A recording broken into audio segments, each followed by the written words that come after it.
Thousands of African Americans left their southern homes to move to places like Chicago, Detroit, Harlem, Los Angeles. This was known as the Great Migration. This would transform the places where they moved. As employment opportunities increased, so too did demand for housing. Segregated neighborhoods ratcheted up the competition for space between black and white residents. The result was black urban population hubs, influential political and cultural concentrations in cities such as Chicago and Detroit, Washington and New York. The Harlem Renaissance was the most famous black cultural movement resulting from the Great Migration.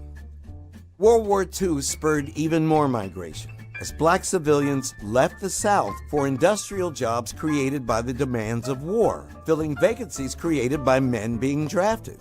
The second Great Migration was more sustained. This generation moved into cities that already had black communities that had been established by the first Great Migration. They would transform America's popular culture. Politics to sports were influenced by that second Great Migration, including something like the birth of Motown, which is the direct result of the second Great Migration. The North's victory during the Civil War, unfortunately, didn't lead to full civic or social equality for African Americans in the South. But gaining American citizenship provided the formerly enslaved people with the freedom to move, and they exercised that freedom to move in search of a better life.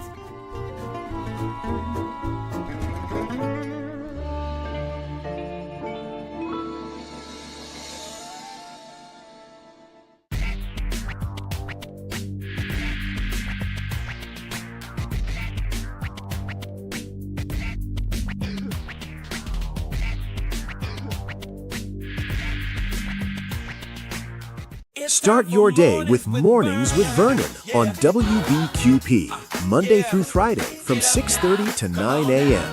Watch on Channel 12 and listen on WBQP Radio on your phone, Alexa, or CarPlay.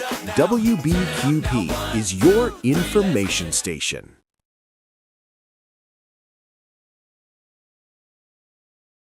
Start your day with Mornings with Vernon on WBQP, Monday through Friday from 6:30 to 9 a.m. Watch on Channel 12 and listen on WBQP Radio on your phone, Alexa, or CarPlay.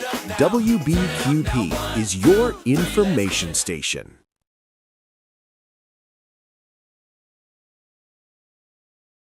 It's time for Mornings with Vernon. Yeah. Yeah. Get up now. Come on now. Get up. For Mornings with Vernon. Get up now. Let's go. Get up now. Turn it up now. 1, 2, 3. Let's get it now. Start your day with Mornings with Vernon on WBQP, Monday through Friday from 6:30 to 9 a.m. Watch on Channel 12 and listen on WBQP Radio on your phone, Alexa, or CarPlay. WBQP is your information station. It's time for Mornings with Vernon. Yeah. Yeah. Get up now. Come on now. Get up. For Mornings with Vernon. Get up now. Let's go. Get up now. Turn it up now. 1, 2, 3. Let's get it now. All right, everybody. Good morning. Good morning with Vernon this morning. Morning with Vernon. You got your coffee. Here we go. Ooh, good morning, Miss Lois Pruitt up in the STL. Good morning. It's a terrific Tuesday this morning, y'all. I want to say good morning to everybody that's under the sound of my voice this morning. We got a great show lined up for you. Get yourself out to school and get them children out to school and you off to work and you listening to everybody. And I want you to tell everybody how to get their Morning with Vernon, y'all. Just turn on your phone, okay? Turn on your computer. Turn on Alexa. Turn on anything. Then you got Vernon this morning. Just tell everybody. Just spread the word. Just spread the word about Vernon this morning. Only thing you have to do is put in your browser rdo.to/WBQP. And that means you can get us anywhere around the world. Anywhere around the world. Anywhere around the world. Do you hear me? All right, y'all. Good morning. Good morning. All right, well, let's talk about what we're going to do this morning. We're going to talk about a little bit of what's going on in and around your community, in and around your city, in and around your county, in and around the Gulf Coast, in and around the state of Florida, in and around the United States of America, and even perhaps the world this morning. Just touched on a little bit of the headlines so that you know what's going on. It's going to be up to you to fact check me on some of this stuff, or get more details. Go to your own individual news sources, just like I do. I get it from everybody else. I get it from the same place you get it from. Sometimes you just don't have time to get into the details. Pensacola News Journal reports all the great news in Pensacola every day.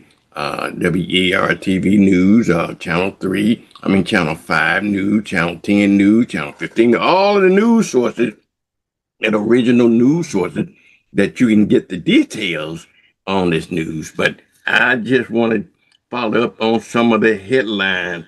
We are hopefully going to be, this is still Black History Month, y'all. Still Black History Month.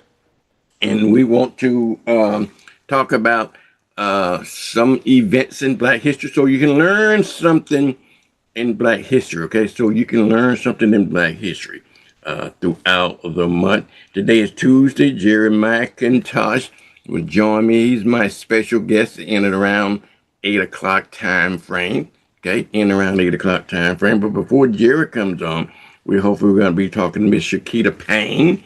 And Miss Shakita Payne is with ECUA. And she's going to talk about jobs at ECUA. We got a special guest this morning. In fact, we got two guests this morning. We got Mr. Larry Williams going to be coming on about 7:45. He's going to talk about the upcoming prayer breakfast that's coming very soon. And then about the 8:30 time frame, we're going to be talking to Mr. Scott Saddlemeyer. Scott wrote a great article on the MLK Plaza, and we're gonna be talking to him about that. Okay, so y'all stay tuned. Y'all sure tell everybody that's on. If you're checking us out on social media, just please share with us on social media. You can like us on social media. You can comment.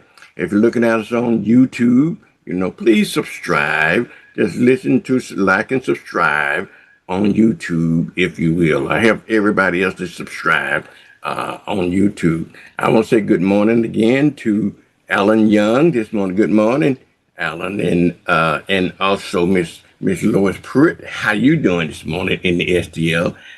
They always wake up with Vernon in the morning, so I guess they got their coffee cups and they enjoying. Hopefully they're enjoying what we're doing around here, y'all. But as always, I got a routine. I gotta go to my commercial break and pay some bills. The very first thing this year morning. And but when we come back, we're gonna be talking about some items in the news. Okay, some items in the news. So I want to say good morning to everybody that's under the sound of my voice this morning, and all the folks that's not in the sound of my voice.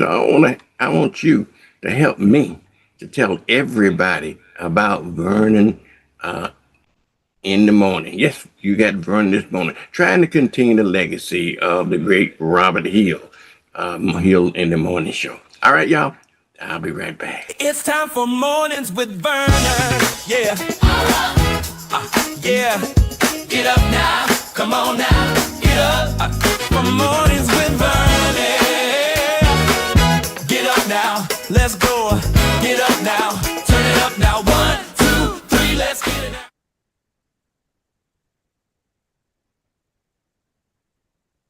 These new Times the Cash scratch-offs have a fun multiplier feature. They're fun. You're fun. We're fun. Agree to agree. Times the Cash scratch-offs from the Florida Lottery. It's good fun.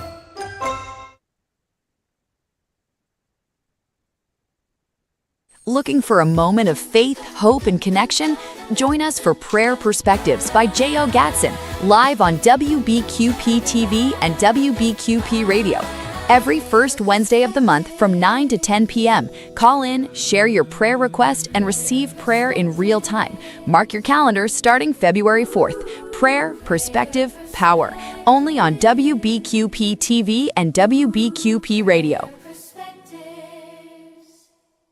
Viola's Menswear, 2727 West Cervantes Street, Pensacola, Florida. Gentlemen, fine clothing at an affordable price. Suits starting at $139. Dress, shoes, hats, and accessories. Here at Viola's Menswear, 2727 West Cervantes Street in Pensacola, Florida. Call today at 429-7146, 2727 West Cervantes Street in Pensacola, Florida.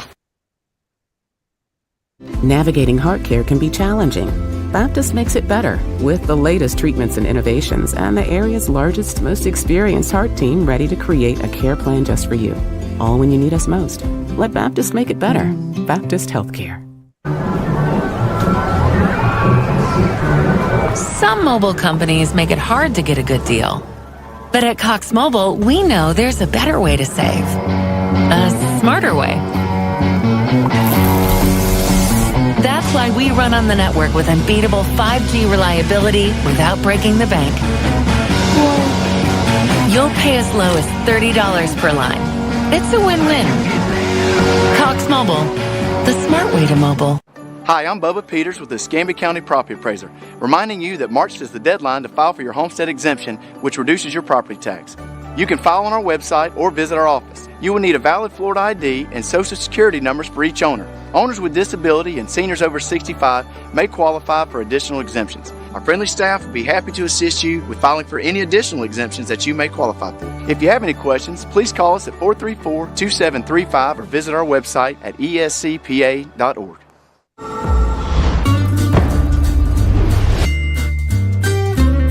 Got projects in mind?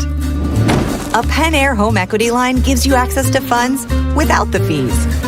Pen Air Credit Union. Join us. I remember these. Will I have the money to send my kid to college? Well, that's specific. How long's that been there? 7-letter word for a bank that helps you reach your goals. Synovus. Order for Synovus? Thank you. Are you Synovus? Yes. Are you gonna ask or should I?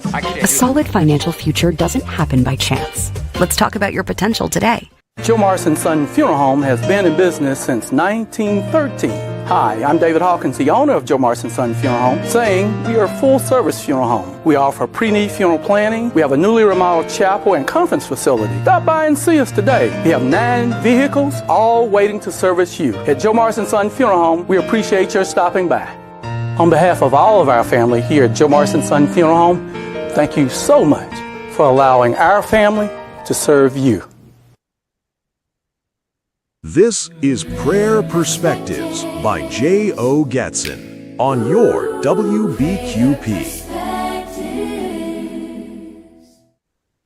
Father God, right in the midst of our coming this morning, we come praying in confidence and trusted comfort while conceding our will to your will, because thou art the Almighty of the heavens and earth. It's by your grace and mercy we have come this morning, making good our living that you may be satisfied. In the name of Jesus, the Christ, we pray. Amen. This is Prayer Perspectives by J.O. Gatson on your WBQP.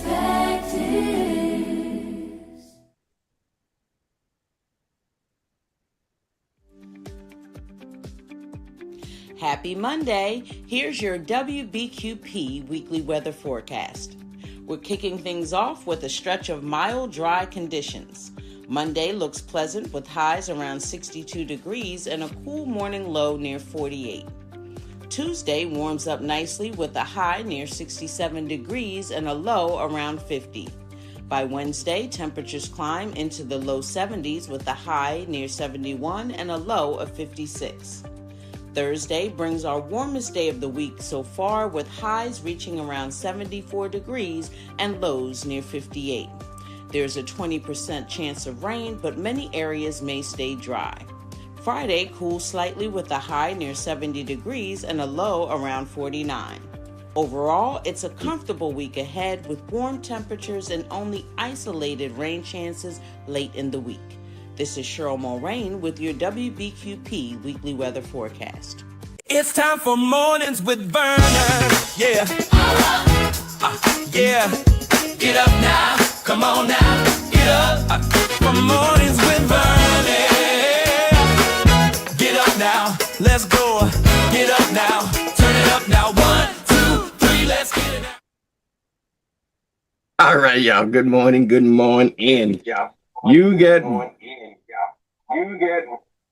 Vernon this morning. I got to cut my other monitor off, y'all, because I get feedback this morning. Good morning, everybody. You got Vernon in the morning. Morning with Vernon. Get your coffee cups.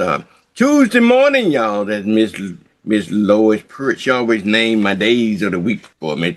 And sometimes she says a terrific Tuesday. But today, she said, Vernon, it's a teachable Tuesday, and it is such a teachable Tuesday because when you listen to WBQP TV and WBQP radio, y'all, it is certainly, we not only try to educate you, try to entertain you with what we got. Part of our mantra is to entertain, and part of it is to educate. And the other part is to motivate. And part 4 is to inspire. That's our goal. Our goal is to educate, motivate, inspire, and educate. Okay? That's right. That's what we try to do right here. That's exactly what we try to do here and right here. And here's what I'm talking about. If you want to believe this, look at see this is what here right here. That's what we got right here. To inform, to educate, to entertain. Yeah, you talking about us right here. You know, educate, motivate, entertain, and all that good stuff. This morning, I do want to say good morning again to Mrs. Pruitt this morning. Hey, sugar, how you doing up in the St. Louis area, up in the St. Louis area this morning? She tunes in every morning. Also, Mr. Alan Young tunes in. And I also want to say good morning to Mrs. Bonnie Cross this morning. Good morning, Miss Cross. She rising and shining with us this morning, and riding. You see, you riding with Vernon this morning, right? All right, y'all. We got a lot of things going on around the world. We're living in a kind of a crazy world in these days. So I hope you can stick with us. Every day it gets a little more crazier than the day before. You don't think that this country and this president can sink a little lower. Well, he never fails to surprise me. He's always bringing this country down just a little more, just a little. Y'all know I got Trump derangement syndrome real bad, so my PTSD act up whenever I think about him. But anyway, I try not to. I'm gonna try to be nice. Mr. Porter, one of my favorite people and one of the loyal viewers on this program, he always give me some good advice. He always saying, Vernon, you can't say nothing nice about somebody don't say that all politically about the president of the United States. And sometimes it's really hard. Sometimes really hard. I got a mantra about everything. Got everything. Sometimes if you got a pig in the mud, okay, you just can't sit up on the bench and say, "Come here, piggy, piggy, piggy, piggy." You're not gonna get that pig out of that mud. Just sitting on the trying to keep clean. Sometimes you got to get down in that mud and wrestle that pig out of that mud. And I think that's what we need to do in this country. That's what I think that the American people should fight back. I think the Democratic Party should get down in the mud. As low as that pig, the more he root in that mud, okay, he gonna continue to root in that mud. If you can't pull him out, I don't know what's gonna happen. But all I do know is that we got a good show for you today. We got a good show. We hope we're gonna have Miss Shakita Payne gonna check in with us with the job this morning. We got Mr. Larry Weed gonna check in with us about a prayer breakfast. That's what we all need. We're gonna need prayer. Yeah, we're gonna need prayer. So he's gonna talk about a prayer breakfast that's coming up. Today is Tuesday. We're gonna be talking to Jerry McIntosh and the mayor of Pensacola. And we got a good full show today. In about 8:30, we're going to be talking to Mr. Scott Sattermeyer. Scott he wrote an article about the MLK Plaza, so we're going to be talking to him around the 8:30 time frame and everything. So let's get into it, y'all. Let's get into what's happening in and around the world. I'm probably going to be skipping about every once in a while. I try to get some local stuff in, and sometimes I lose you. Sometimes I start off with local news, then I intertwine it with some state news and international news. These are just headlines. So, but I have to call them as I see them, as I can best remember them. But let's start off with some good news. This young man here, we are so proud. Pensacola is so proud of this young man here, okay? We are so proud of this young man. This is what we call a walking Hall of Famer, y'all. Mr. Devin Witherspoon, y'all. He plays for the Seattle Seahawks, and they played in Super Bowl 60 on Sunday. If you saw, and I know it, I won't ask them because everybody's seen the Super Bowl. I'm used to be the only one that didn't look at the Super Bowl, but somehow or another I got convinced to start checking the Super Bowl out years ago, and I done that. I'm glad I did. But this 25-year-old man, one of Pensacola native, Devon Witherspoon, is a Super Bowl is a Super Bowl champion, y'all. Yes, sir, a Super Bowl champion. He's a defensive back. And he played with the Seattle Seahawks and performed really well. Of course, you know that the Seahawks dominated the game. The score was something like 29-13 over the New England Patriots. And then, and I think it was maybe by divine intervention. I guess they had the luck of 12 instead of luck of 13. They had 12 men on the team. Been 12 years since they played the Patriots, which they lost against 12 years ago. They got 12 members of the committee, everything. So, and did they beat them by 12 points? Probably. Let me see. 13 from 29 leave what? 3 from 9 is, maybe they did beat them by 12 points. But anyway, look at the number 12 as far as them. But this 2019, Pine Forest High School graduate. He made 4 tackles, and he sacked them 2 or 3 times. I thought for 1 minute there, for a minute there, I thought he's going to be the most valuable player. But I tell you what, he just beat out just a little bit. But Kenny Walker, the third, he beat him out just a little bit for the MVP worthy. But I tell you, my man Devin did a tremendous job. We're so proud of him. They was talking to his coaches and things at Pine Forest High School, y'all. And years ago when he was working I said working, when he was going to school at Pine Forest High School, these individuals, these coaches, they said that they saw something special in this young man. They saw something special in him, so they kind of worked with him, and they knew that something's going to be great about him, and he lived up to the day. Okay, he lived up to the day. And not only did Devin play football for Pine Forest High School, but he also was a track star, as I understand it. He did very well in track at the Pine Forest High School, and did some.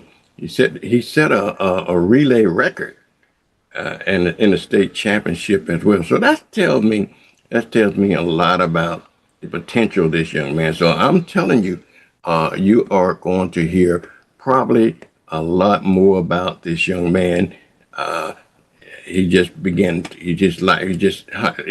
29 years old. I mean, just a young man. So he got a lot of the future is very bright for him.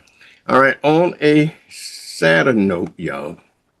On a sad note, of course, there is a incident, an accident, if you will, that happened on I-10, and it's really a tragic accident, if you will, because two children, aged 7 and 4, was killed in this accident. It was a tractor trailer accident on I-10, y'all, over in Walton County. And unfortunately, two children, aged 7 and 4, did not survive that accident. It's happened over in the evening about, I think they said on mile marker 86 there over in Walton County, where I guess according to the High Patrol, a 34-year-old Bonifay man was driving his SUV with two passengers, which happened to be the 7-year-old girl and a 4-year-old boy. And when he rear-ended a tractor trailer in front of him, so the SUV overturned several times in the media, and second tractor trailer then rear-ended the first tractor trailer. So it was a tragic accident that happened, and that, and they don't know exactly what happened. They got it under investigation now, but something tells me that it may, this is just my opinion, it has been unsubstantiated by fact, because they haven't revealed the facts of the case yet, but it should tell me that he rear-ended a tractor trailer suggests to me that perhaps it was part of distracted driving, probably. Be careful if you're out there on your cell phones and so forth. Okay, please be careful if you're on your cell phone and get distracted, because your lives and other people's lives depend on you driving out there. In today's environment, they got cars now, even though some of them are self-drivable, but some of them can drive itself. But if you have such a car, okay, please put it on automatic drive, if you will, even though you're manually driving it, you have to stay in control of it. But one thing I noticed about the mandatory driving, okay, in the mandatory driving of that, you don't want to do that. Don't want to do that here. But on the mandatory driving of that car, sometimes it's a safety feature. I bought a car like that. I own a car like that. I always, when I get into it, I always turn on the automatic features of that car. It does a lot of things for you. And if you got such a car, now most of the new cars have these features now. It'll keep you in the lane. It'll stop you if you're trying to hit something in front of you. It automatically does it whether you want to or not. Even though if you still have manual controller, but the only problem is you have to turn it on. And so when I'm traveling, even if I'm around town, I turned on the automatic drive features on my car as an extra safety precaution because it helps me drive. It helps the safety feature. If I'm drifting out of my lane, it'll throw me back into the lane or warn me that I'm drifting out of the lane. If I'm driving too fast, it'll remind me of the speed limit. If I come up on a car and not brake, it automatically brakes for me. It automatically keeps me, how many different car lengths between people. These are extra features. And I'll be honest with you, that car saved me a couple times. I just recently was driving, and we had traffic. Stopping real quick. Even though the car responded before I had an opportunity to respond, because the speed of the car, it sensed the car ahead of me was slowing down at a rapid speed. How these cars do that, I don't know, but it did do it. And one of the features of these cars, the first time I experienced this with my car, not only does it sense stuff like that, it automatically brakes for you. And if it brakes really hard, you know what else it does for you? It tightens up your seatbelt so that you can automatically, that's the first time I really experienced that, it automatically tightened our seat, my wife and I seatbelt up, and because it was preparing for a crash. But of course, it did not crash, but it did save us because now had I tried to respond manually from putting my foot from the gas, from the few seconds it takes putting my foot off of the gas pedal onto the brake pedal, it meant that was crucial second meant a lot. But because the car done it automatically, it saved us. It saved us from that crash. So all I'm trying to tell you is that if you got these features, use them because it helps you drive safe. Now, while I'm on that survey, I need to report another tragic accident in Flomaton. A Flomaton teen died in a horrific accident. No, let me correct myself, okay? Let me correct myself. I don't know what I don't know where the teen passed, but if you see this accident here, just look at it, okay? How he survived it, I don't know, but he was life flight to the hospital. So this is a teenager fighting for his life, and we don't know whether he surviving or not. I don't have the details on it, but it was a horrific accident on Highway 31 that happened right outside of Fulton city limits over in Flomaton, Alabama, yeah. And he was a high school student. And so I'm hoping that he is going to survive. But if you look at this accident here, it's going to be a tough fight for him. So again, please, when you're out there, driving, you have to drive defensively. You have to drive for other people as well. Okay. All righty then. Let's turn another page here. Let's talk about the Epstein file. I'm not going to spend too much time on the Epstein file. I'm going to jump, but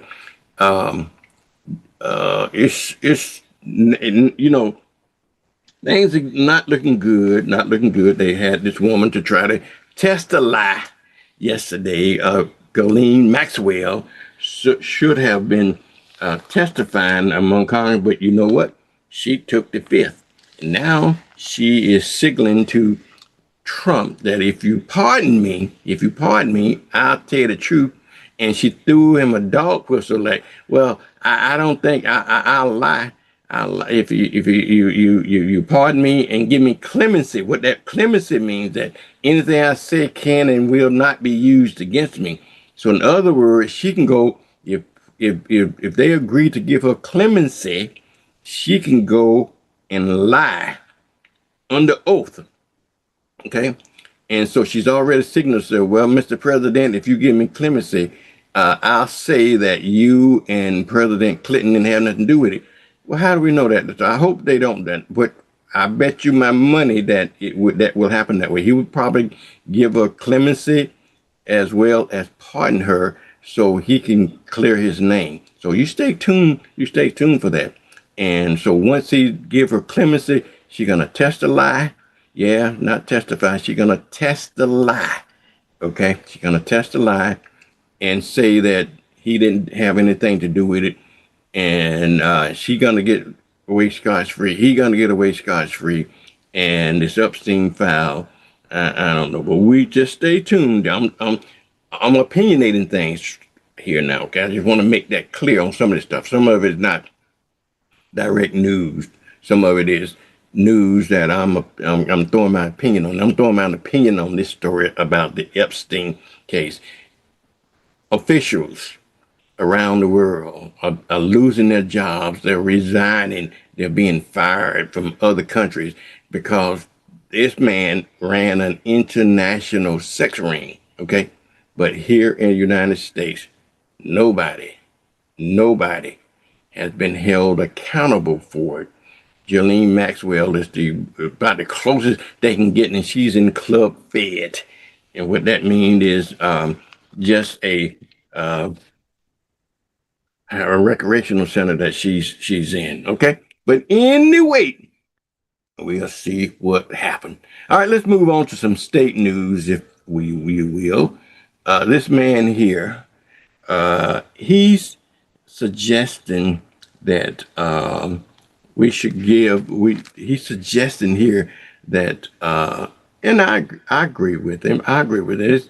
He said that the Florida correctional and probation officers should be getting a pay raise. He said they're only making $22 an hour, and he wants them to get a raise up to about $28 an hour. Now, I think this. I don't disagree with him on that. I think everybody should be well paid, and particularly for those kinds of jobs. These are high stressful jobs. They keep you away from your family. Long they get their long hour job, and quite frankly, they're dangerous jobs. These are the jobs that men and women that have to protect us from criminals. These that works in these correctional facilities, and in order to recruit the best people and try to retain them, they have to be able to pay them. So money is going into the prison systems now. And so if you happen to work in those prison systems, this man here is the lieutenant governor of Florida. So they got in the budget. They got like a $374 million pay raise throughout the state of Florida to increase the pay rate for correction officers and staff. And they also want to add another $58 million to try to improve the infrastructure of these prisons throughout the state of Florida. So you just need to probably stay tuned to see what happens there. Okay. Also, let's talk about these Republicans lawmakers. Okay, these Republicans lawmakers want to say that voting. They want to make sure that we use voters' ID. Voters' ID is mandatory to include free and government subsidized ID. You keep your eyes, if you will, keep your eyes on that story, okay? Keep your eyes on that story. I don't have all of the full details, but when it comes to voting, I can tell you now, it's when the Republicans start suggesting things about voting, I think you need to keep your eyes on it. I'll turn to another story that's happened to be such a horrific story that we reported on several days ago and been reported on it almost every day since. There's this woman that she has been arrested now for killing a child. Her name is Jalinda Smith, I believe it was. I had a picture of her somewhere. I can't seem to find it, but this picture, Chip Morgan here, they was asking about it. I think Channel 3 News was interviewing him about it. And he said that they got a tip from the girl's sister the day before to do a welfare check on the child, and they done it.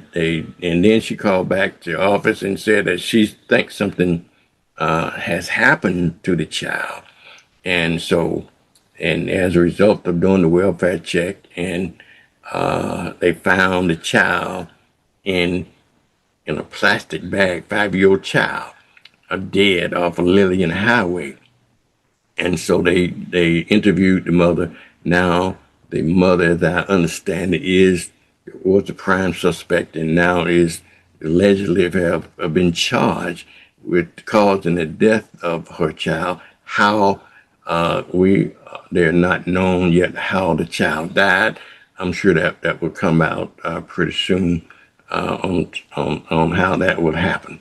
So this lady, she's also have been charged before and let go for child neglect and child abuse in the past.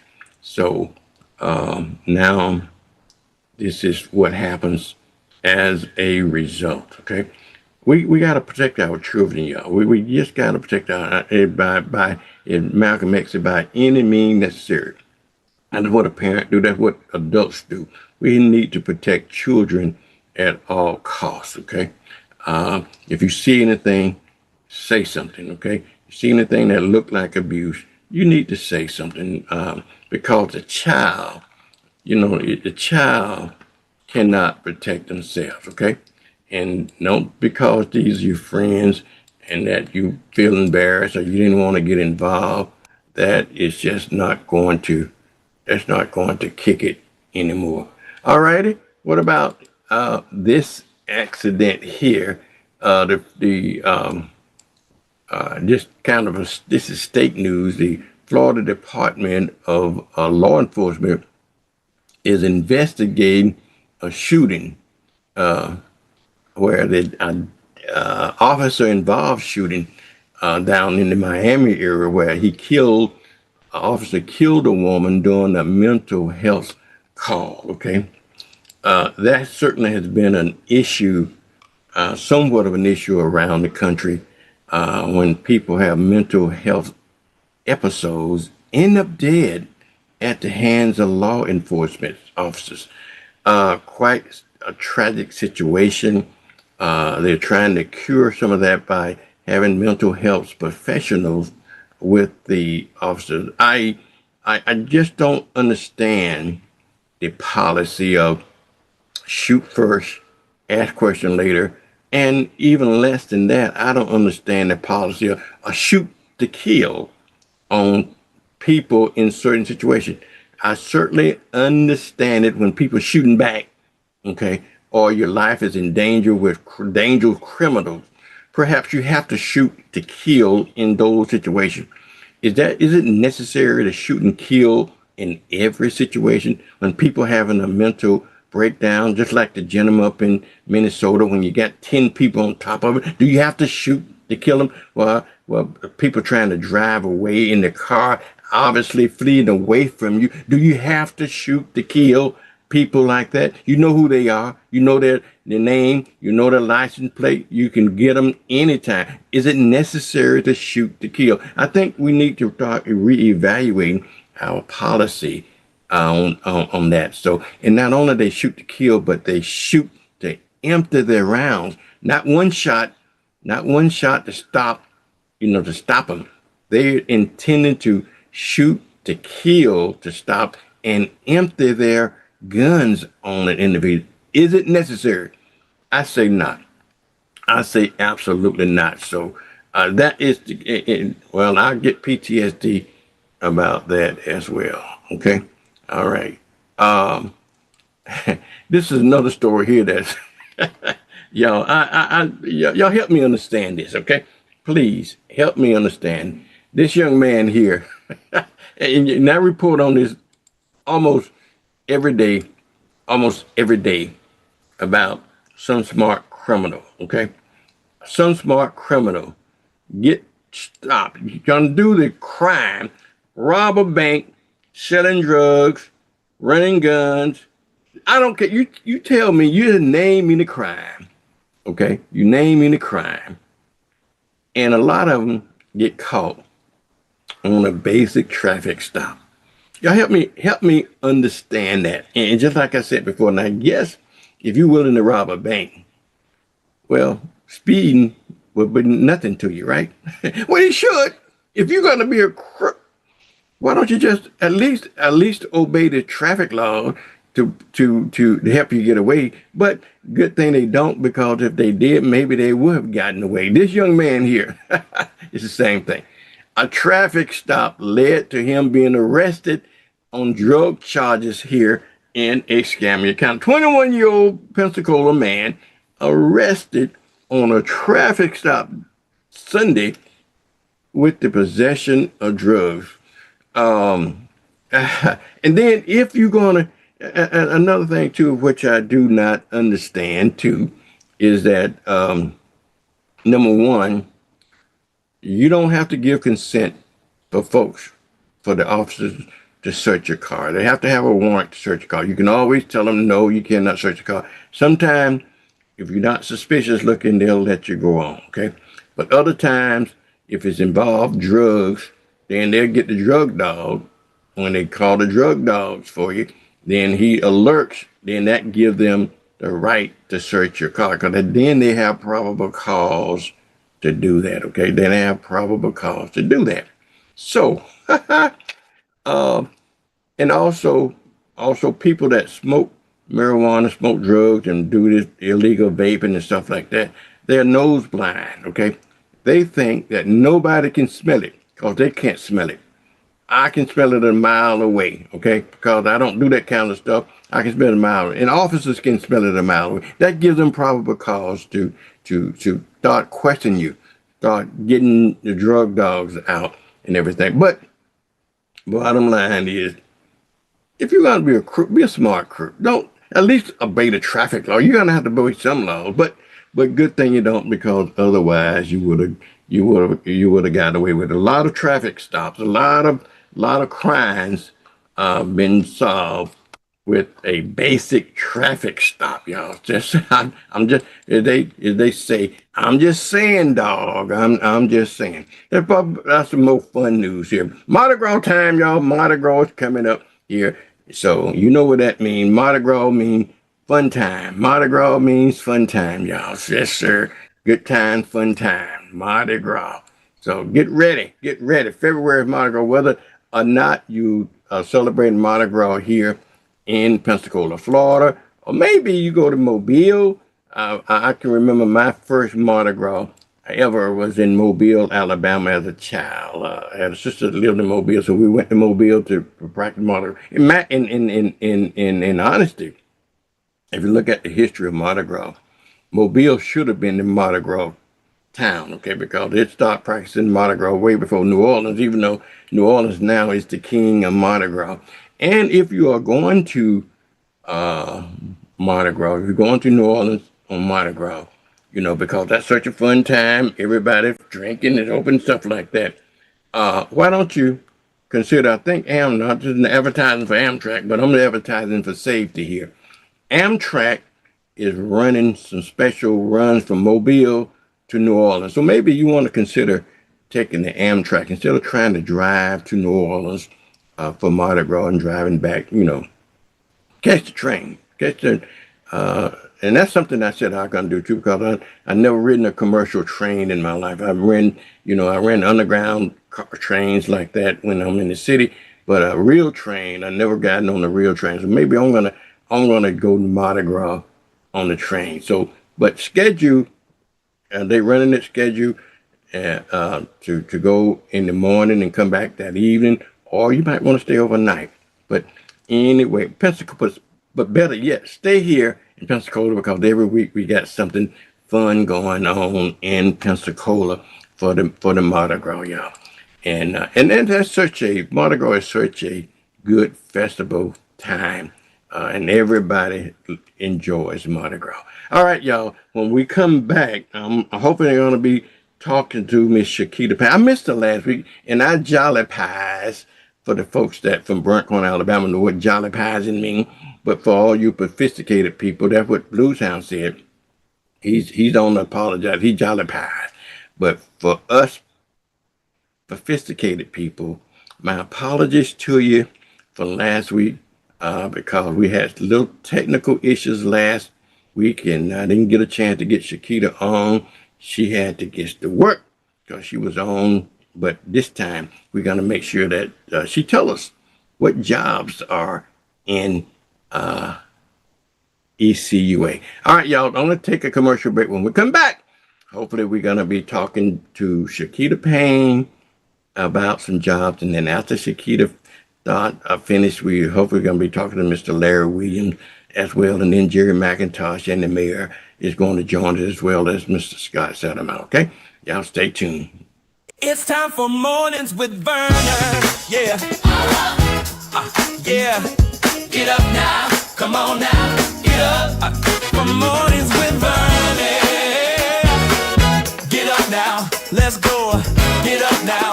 Turn it up now. 1, 2, 3. Let's get it now. Looking for a moment of faith, hope, and connection? Join us for Prayer Perspectives by J.O. Gatson, live on WBQP TV and WBQP Radio. Every first Wednesday of the month from 9 to 10 p.m. Call in, share your prayer request, and receive prayer in real time. Mark your calendar starting February 4th. Prayer, Perspective, Power. Only on WBQP TV and WBQP Radio.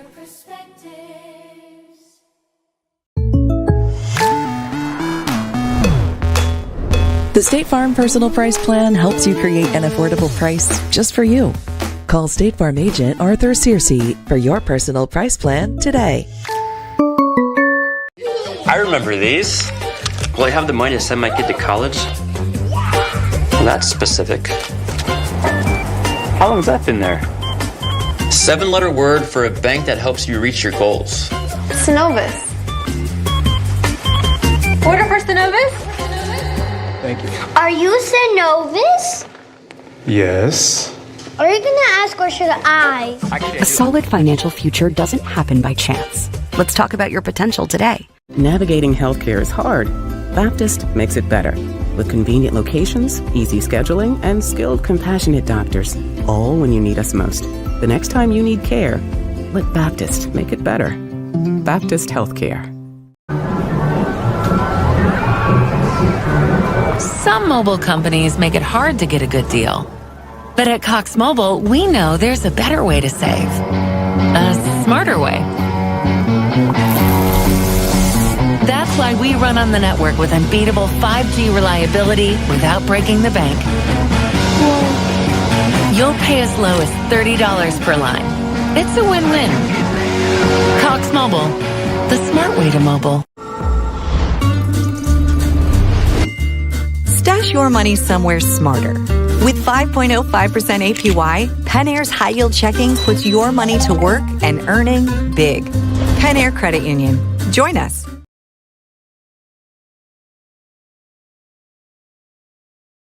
These new Times the Cash scratch-offs have a fun multiplier feature.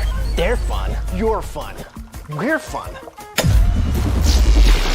Agree to agree. Times the Cash scratch-offs from the Florida Lottery. It's good fun.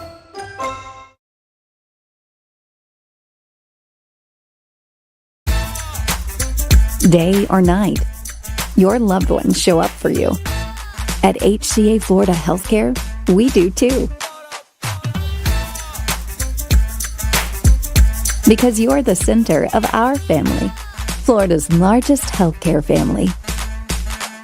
And you'll feel it in everything we do. HCA Florida Healthcare. We show up for you. Need a new outfit for a special occasion? Look no further than Viola's Men's Apparel. Viola's has been providing the latest styles and accessories in Pensacola for over 20 years now. We have clothes for every occasion, and we offer consultations and group discounts. You can trust that our care, quality, and class will be unmatched. Viola's Men's Apparel for all of your men wear needs. Joe Morrison Son Funeral Home has been in business since 1913. Hi, I'm David Hawkins, the owner of Joe Morrison Son Funeral Home, saying we are a full-service funeral home. We offer pre-need funeral planning. We have a newly remodeled chapel and conference facility. Stop by and see us today. We have 9 vehicles, all waiting to service you. At Joe Morrison Son Funeral Home, we appreciate your stopping by. On behalf of all of our family here at Joe Morrison Son Funeral Home, thank you so much for allowing our family to serve you. This is Prayer Perspectives by J.O. Gatson on your WBQP. In the midst of prayer this morning, we are lifted and strengthened when the feebleness of our left hand touches the wholeness of God's right hand. Let us pray. Dear God, we bless you with such as we have on this morning. It's our left touching your right. It's our brokenness with tears, which mutates into righteousness. Now, Lord, make good this day for us, that your glory may be revealed to the weak and faint. Our prayer in Jesus' name, amen. This is Prayer Perspectives by J.O. Gatson on your WBQP.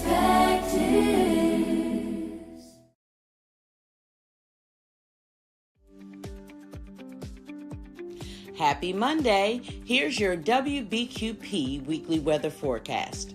We're kicking things off with a stretch of mild, dry conditions. Monday looks pleasant with highs around 62 degrees and a cool morning low near 48. Tuesday warms up nicely with a high near 67 degrees and a low around 50. By Wednesday, temperatures climb into the low 70s with a high near 71 and a low of 56. Thursday brings our warmest day of the week so far with highs reaching around 74 degrees and lows near 58. There's a 20% chance of rain, but many areas may stay dry. Friday cools slightly with a high near 70 degrees and a low around 49. Overall, it's a comfortable week ahead with warm temperatures and only isolated rain chances late in the week. This is Cheryl Mulrain with your WBQP weekly weather forecast. It's time for mornings with Vernon. Yeah. Yeah. Get up now. Come on now. Get up. For mornings with Vernon. Get up now. Let's go.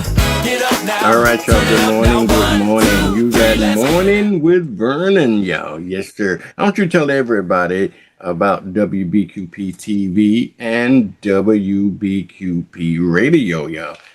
Yes, sir. We're trying to do good in the hood this morning. I also want to say good morning to Miss Ava Fields this morning, and she wanted to send a condolence out to the young man's family in that accident, and hopefully that team get a lot better over in Alabama and all those other accidents that we're talking about, and the horrific and the tragic ones, in particular those ones that involve children. They're such a heart-wrenching things, and the young lady that killed a child, it just, all those things are just really, really hurtful, which require, and if you think about what's going on in this country, we got a new show, y'all, that I just want to do just a quick program note for you. Dr. J.O. Gaston, y'all see him. He provide morning prayer for us 2 or 3 times throughout this program. Actually, after every break. And we believe in the power of prayer. We believe that prayer is important in our life. You just gotta believe, okay? You gotta believe, because prayer changes things. He has a monthly show coming on the first Wednesday of every month at 9 p.m. he may want to back it up because I was going to talk to him about it because somebody said, well, I'll be in the bed by now because I got to go to work, but I need prayer. But for right now, the program is scheduled for 9 p.m. every Wednesday night. And I believe he wanted to schedule for Wednesday night. Well, a lot of folks go to church and on Wednesday nights as well when they come back home. Then they get a chance, the opportunity for have folks to pray. He can pray for folks. So if you in the need, if you're standing in the need of prayer, if you're standing in the need of prayer, if you want somebody to pray for you and pray over you or pray for somebody else that you know, you might want to stay tuned to Prayer Perspective on WBQP every Wednesday. It's once a month, the first Wednesday of every month for right now. He wants to expand it to almost each week, but you know, everything has a price tag to it. So right now, he's only doing it once a month. So think about that, if you will, if you're standing in the need of prayer. Or you can just listen to the motivational prayers that he provide us every morning. Dr. J.O. Gaston, Dr. Gaston, thank you. And also, while we're waiting on Shakita Payne, I also want to invite you, pay attention to the fact that I want folks to know that how they can, you need to pass it on, how people can get this program. It's just easy as putting it into the palm of your hand, okay? You see these two apps here? There's two apps that you got that you can use. You can go on your phone, on your tablet, on your watch. Just download these apps from the Play Store. You know, watching TV, y'all, is a little different than your granddaddy's TV or your mama's TV or your TV. Okay, things changing now. You know, people used to have sit there and watch TV on Thursday nights, and like I used to do, watch TV on Thursday night with looking at Dallas was one of my favorite shows. Well, people don't look at TV like that anymore. Okay, get TV on demand. So if you want it, if you want TV, okay, you can have it anytime you want to because you got it there in the palm of your hand. Okay, you got it there in the palm of your hand. All righty, all right, y'all. I tell you what, it is time. When I say the grammar time, it ain't grammar time. It's job time. Let's see. I got a little intro for Miss Shakita Payne. Let me see. Is it going to work for me here? There we go. Let's see. Let's see what we got here. Miss Shakita Payne. It's 7:30 on Tuesday, and this is WBQP TV. Our top story today, a major announcement regarding jobs from the ECUA. Good morning and welcome to Job Opportunities with Shakita Payne. Join us every Tuesday morning at 7:30 for the latest openings, only on WBQP TV.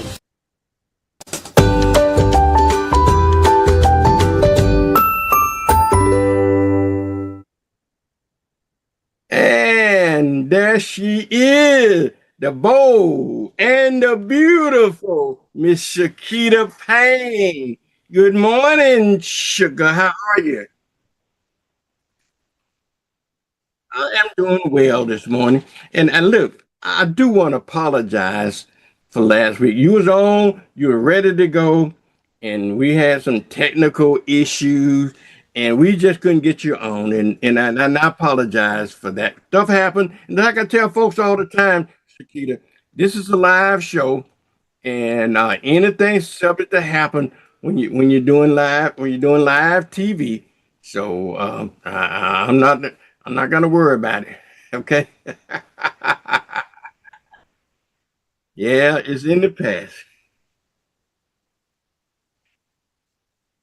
Absolutely. So how were you, first of all, before we get into the jobs and career, how was your weekend? Did your Super Bowl team win? What?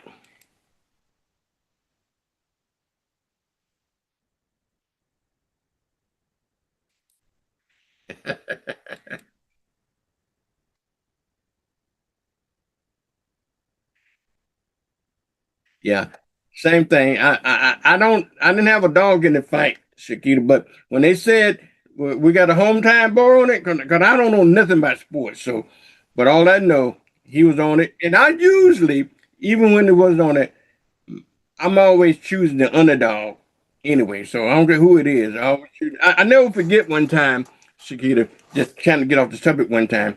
You know how we get together and look at the fights and have parties for the fights, and hometown Roy Jones was fighting, you know, but my crazy self, because I always rooting for the underdogs. And I would not that I don't know. I always rooting for Roy. Don't get me wrong, but just trying to play the devil's advocate. And I said I'm rooting for the other guy. Oh man, I almost got thrown out of the house because I was rooting for the other guy.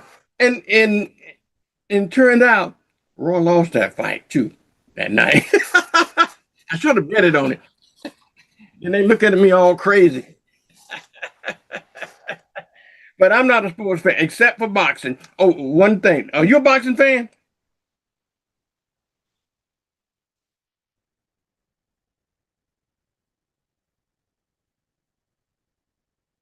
Okay.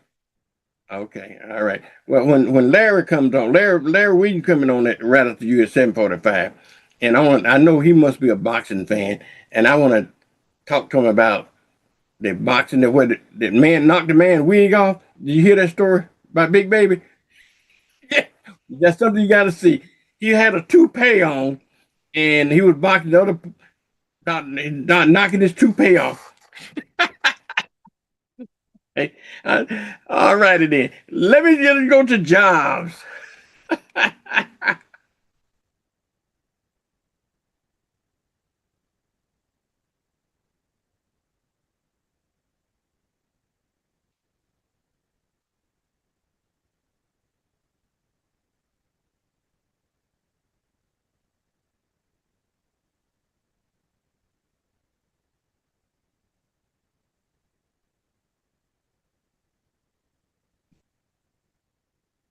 Hmm.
Okay.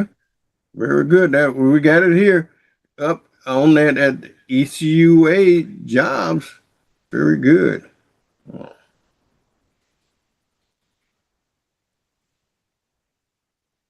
Mm-hmm.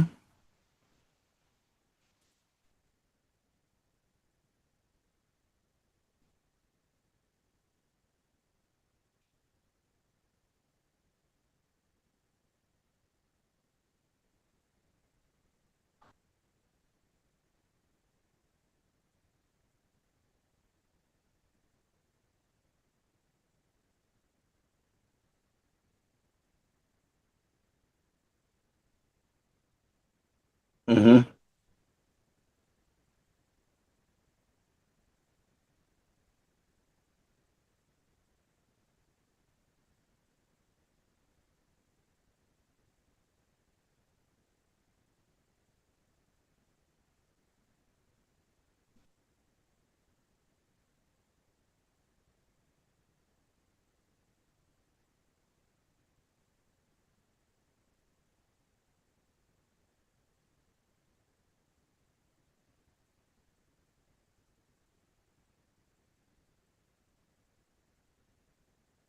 Okay.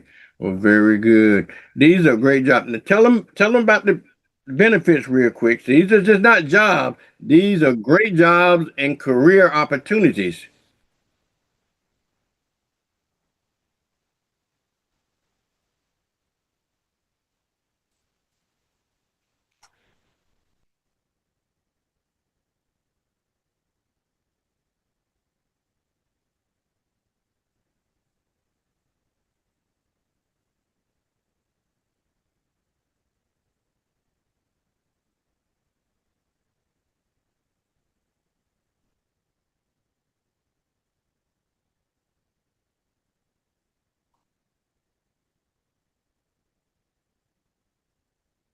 Mm.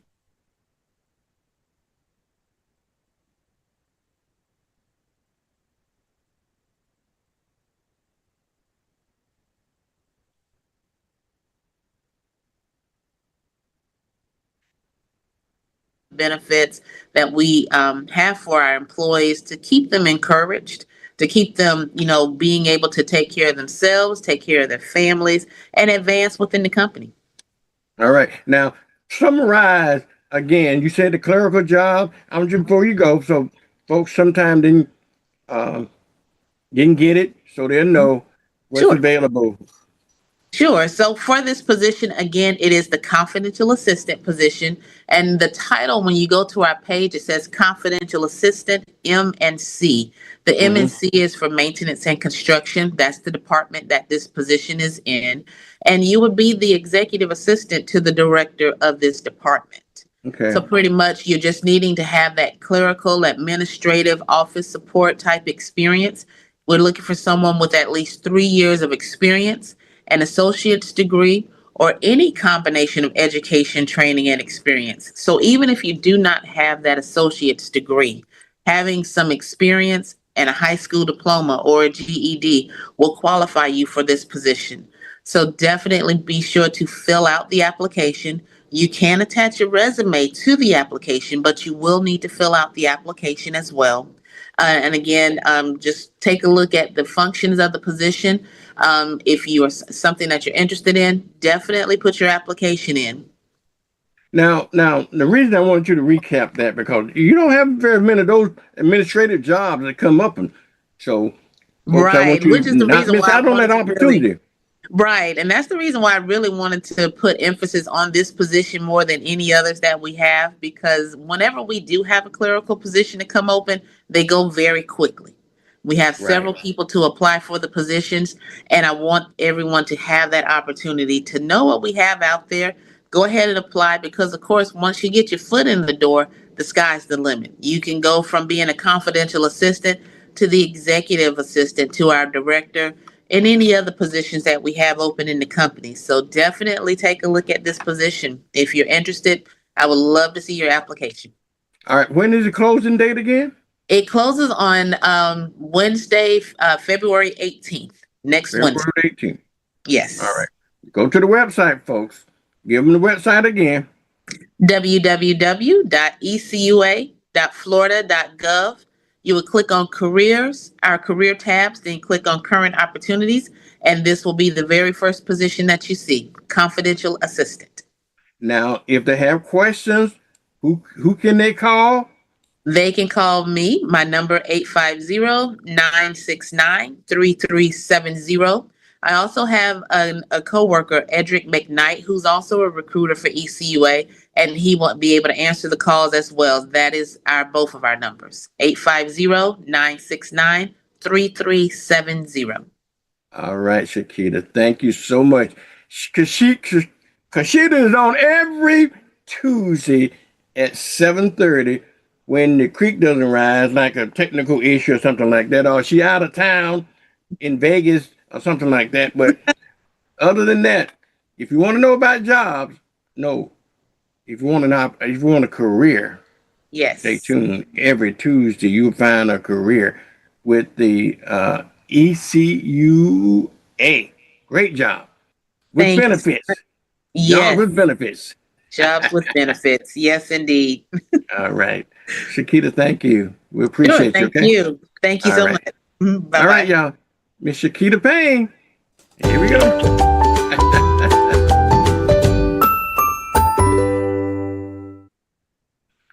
All righty, y'all. You were talking about technical issues. I think I had a little technical sound. I tell you, if it ain't my daddy used to have a saying all the time, y'all, and I used to didn't believe him, but you better listen to your parents, because I'm telling you, they always tell you right. You know, I used to say, Daddy, it ain't one thing, it's another. He said, no, son, you got that wrong. If it ain't one thing, it's 9 or 10. I said, man, you're right. You're right. And he was right about that. I tell you another thing my dad was right about. He told my brother one day, my brother he had went off to the Air Force, and he came back home, and he looked at my dad and he said, Daddy, you know what? He said, Daddy, you getting old. My daddy said, son, no, son, you got that wrong. He said, I'm already old. You getting old. My dad was so full of wisdom. Y'all, I was hoping Mr. Larry Williams going to come on here. He said he's trying to check in. I hope he ain't having any difficulties coming on.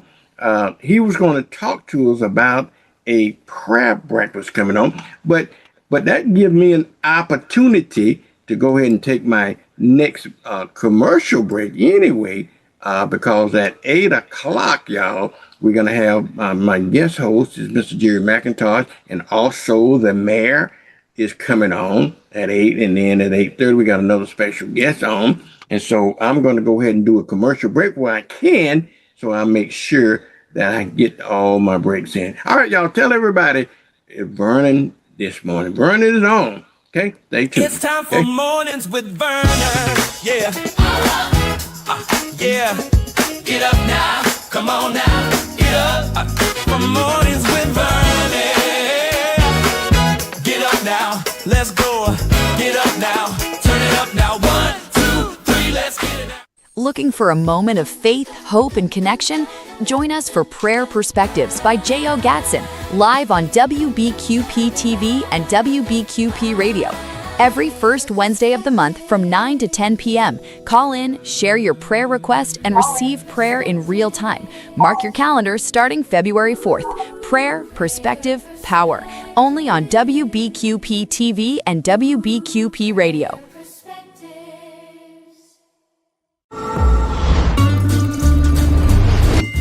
Stash your money somewhere smarter. With 5.05% APY, Pen Air's high yield checking puts your money to work and earning big. Pen Air Credit Union. Join us.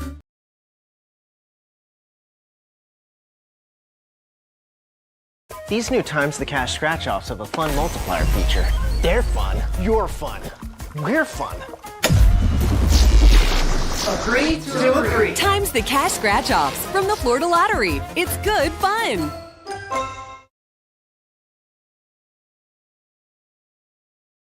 Where does energy come from? Where does it go? At Pensacola Energy, we know that energy transfers from one form to another. Endless hot showers from our natural gas energize you. Your energy inspires others and grows into a positive energy force. Environmentally friendly, reliable, affordable natural gas from Pensacola Energy. We are your energy, Pensacola. For details on rebates, call 850-436-5050 or visit PensacolaEnergy.com. The State Farm Personal Price Plan helps you create an affordable price just for you. Call State Farm agent Arthur Searcy for your personal price plan today.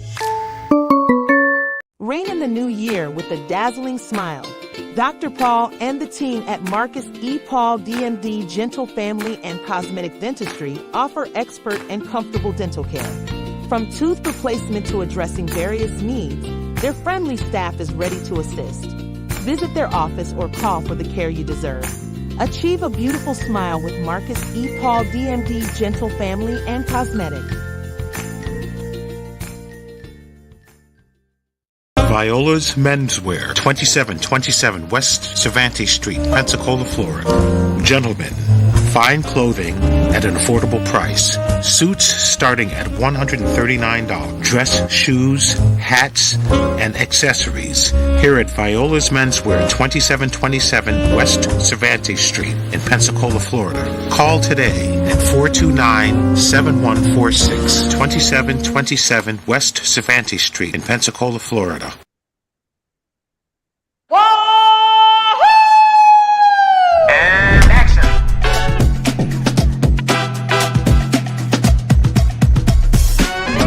Joe Morrison Son Funeral Home has been in business since 1913. Hi, I'm David Hawkins, the owner of Joe Morrison Son Funeral Home, saying we are a full-service funeral home. We offer pre-need funeral planning. We have a newly remodeled chapel and conference facility. Stop by and see us today. We have 9 vehicles, all waiting to service you. At Joe Morrison Son Funeral Home, we appreciate your stopping by. On behalf of all of our family here at Joe Morrison Son Funeral Home, thank you so much for allowing our family to serve you. Navigating healthcare is hard. Baptist makes it better. With convenient locations, easy scheduling, and skilled, compassionate doctors, all when you need us most. The next time you need care, let Baptist make it better. Baptist Healthcare. This is Prayer Perspectives by J.O. Gatson on your WBQP. Father God, we come situating ourselves by disconnecting with this world and connecting with heaven. Casting all our cares upon you, praying our way through like the woman with the issue of blood. Now, Lord, we come with expressions of love and gratitude, asking you to bless us as we go throughout this day. Our prayer in Jesus' name, amen. This is Prayer Perspectives by J.O. Gatson on your WBQP.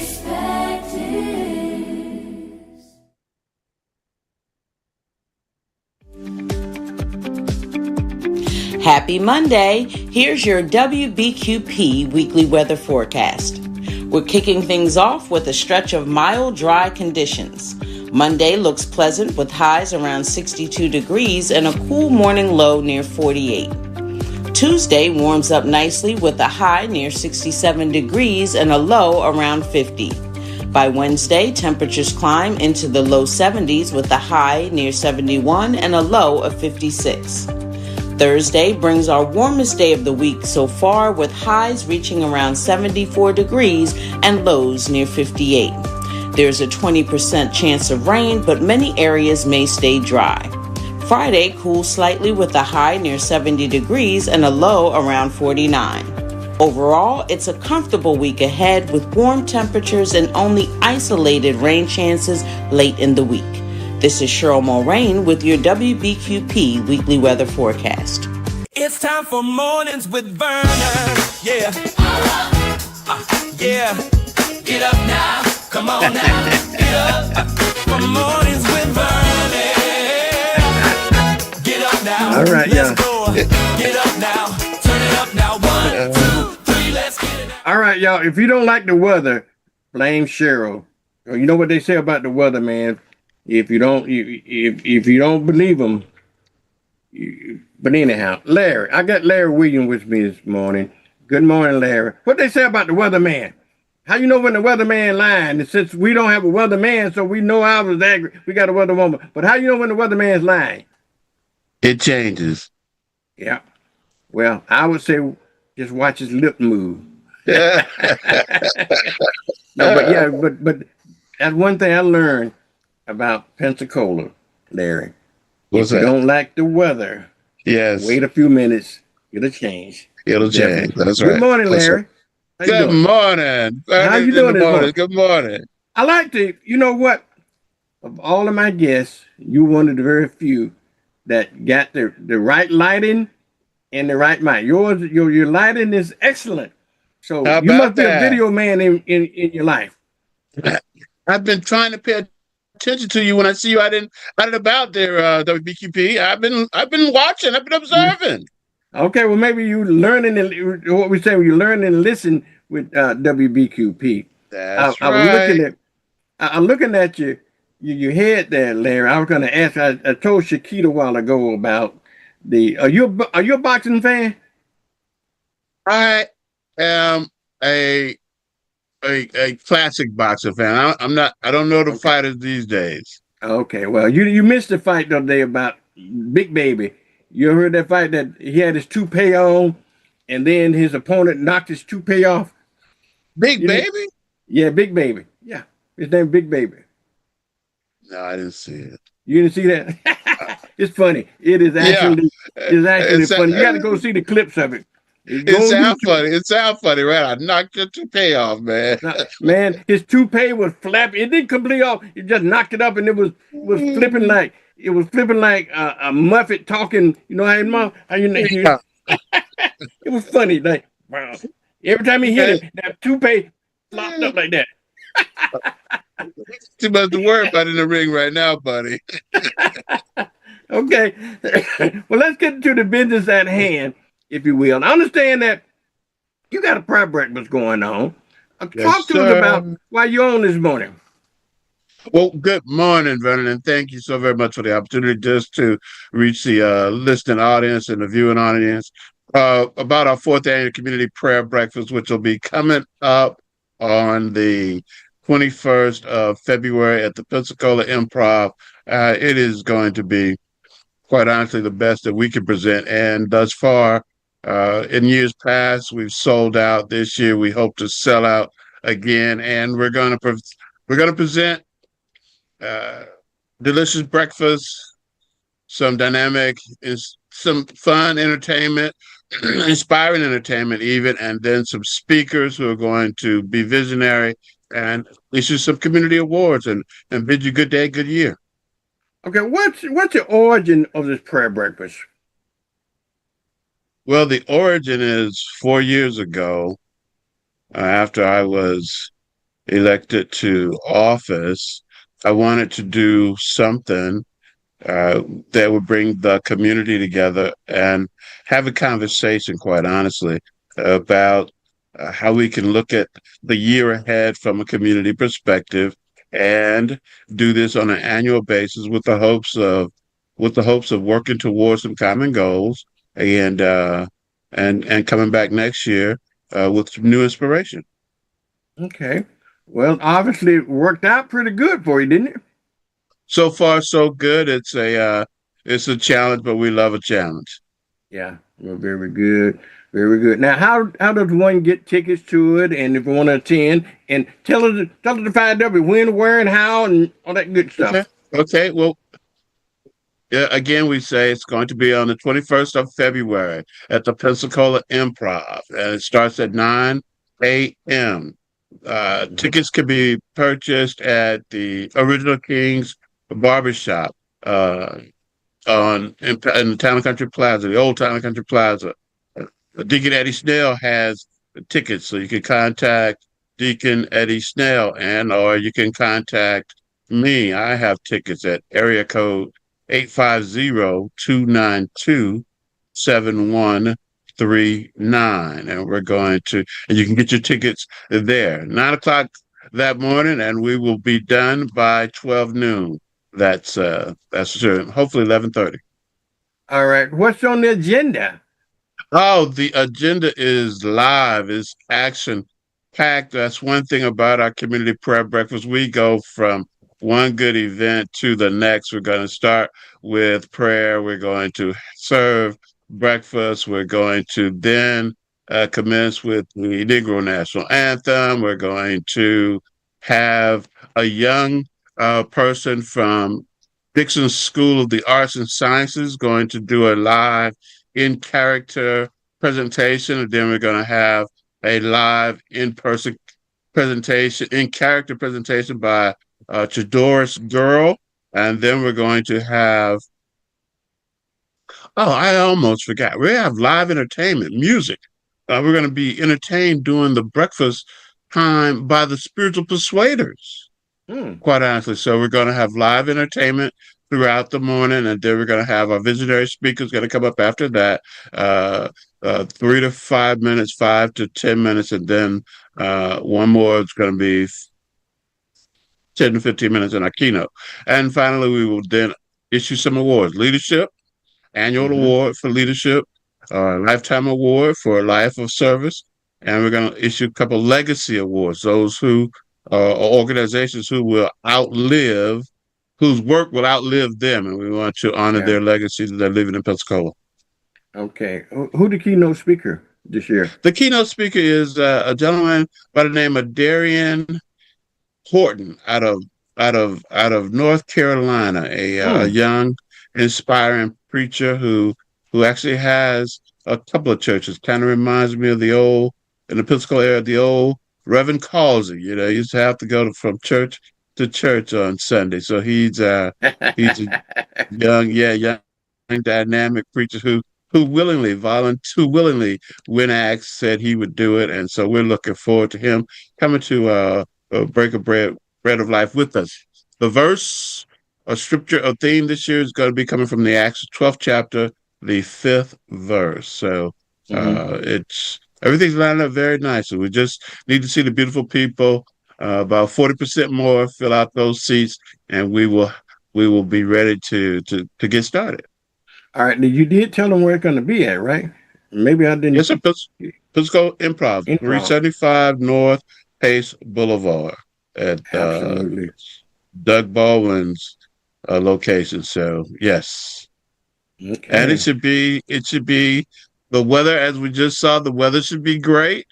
One of the things that we enjoy so much about the community prayer breakfast is the community comes out and everybody looks so beautiful. Everybody's having just a joyful time, fellowship, and so those kind of things are in the air. And then by the time we leave, we're inspired. So it's really an uplifting event, and hopefully we can get everybody out there to see who's been doing the work over the years, and we want to recognize those people as well. Well, very good. Well, thank you so much. We appreciate you for coming on and letting everybody know what's going on, and we're hoping to see you there. Okay? Thank you again for the opportunity. Just in case they can't miss it, we want you to show up. But if you miss it, because this thing is so exciting, WBQP got your back, right? We're gonna be there, and we're going to be there so we can document it for posterity's sake, as well as for the folks that can't be there and want to be there and can look at it later on. Hey, and we always say, how do you know it's a happening event? Well, because WBQP will be there. Absolutely. And thank you for that. All right, Larry. Thank you. All right, y'all. That's Larry, our ECUA. What is you District 3? What is it? Y'all got districts in ECU? What you call it? District 3, sir. District 3. All right. Are you up at the election this year? No, sir. We're not up for election again until 2028. All we're doing now is serving the good people of District 3. Well, thank you, and thank you for your service, and thank you for representing us well, Larry. We appreciate you, okay? Appreciate it. By the way, tell them to give me a discount on my water bill, my garbage. No, I'm just kidding. I really, though, we got some great rates, if you will, compared to some people around the country, but go ahead. Well, first off, that's the running joke that I get all the time. No problem. I'm used to it. And secondly, we try to keep our rates. We work hard to keep our rates below the rate of inflation. And I'm always saying that we raise our rates, but so does food prices, so does electricity prices, Florida Power and Lights, and so does everybody else. And so we just get a portion, but everybody else wants a portion too. So we've got to try to be mindful of keeping our rates as low as possible, because everybody else is trying to get whatever increase they may have gotten this year from particularly our seniors who are on a quote unquote fixed income. So I'm fighting for you. All right. Well, thank you, Larry. We appreciate you. Okay. Okay. All right. Thank you. Okay. All right, y'all. Mr. Larry Williams, ECUA District 3. We'll see you on Saturday at the prayer breakfast. Okay? All right, y'all. All right, y'all. It's 8 o'clock almost time frame, and we got city update. I saw Cliff just popped in, but Cliff, the Associated City Administrator, is on, and he always brings up the city update this time. Cliff, good morning. How are you? Hey, good morning, Vernon. I'm doing well. How about yourself? I am well. I am well. How were your weekend? Actually, I had a really good weekend, man. My son came into town from DC and had a good time with him. So it worked out real well. He brought his girlfriend in town, who I think is a true gem for him. And he needs to, in my mind, make the right decision and figure out how to make a commitment. But she's definitely a good girl for him. You know, we all need somebody good to take care of us. Absolutely. And you know what they say? Behind every good man, there's a woman standing in front of him.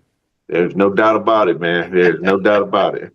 Yeah, absolutely. And she Did helps your him team out, win? I can tell you. My team wasn't in it, but I guess I could say the NFC. I'm always, rooting for the NFC since that's where my team lies.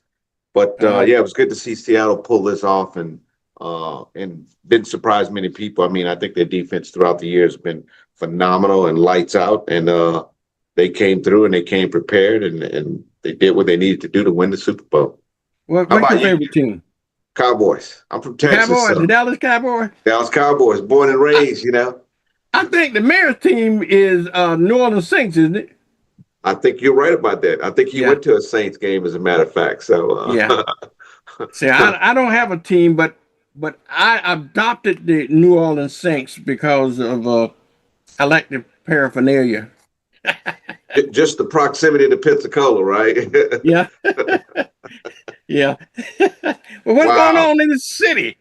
Well, I think we got a lot. I think I told you when we first met that my dad was a policeman.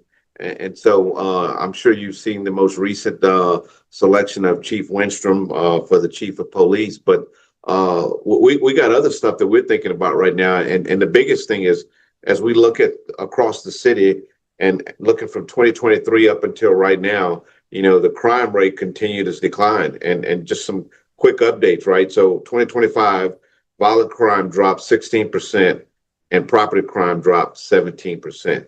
So and basically this is data PPD reports to the Florida Incident Reporting System. So I think that's a significant drop. It's a clear sign.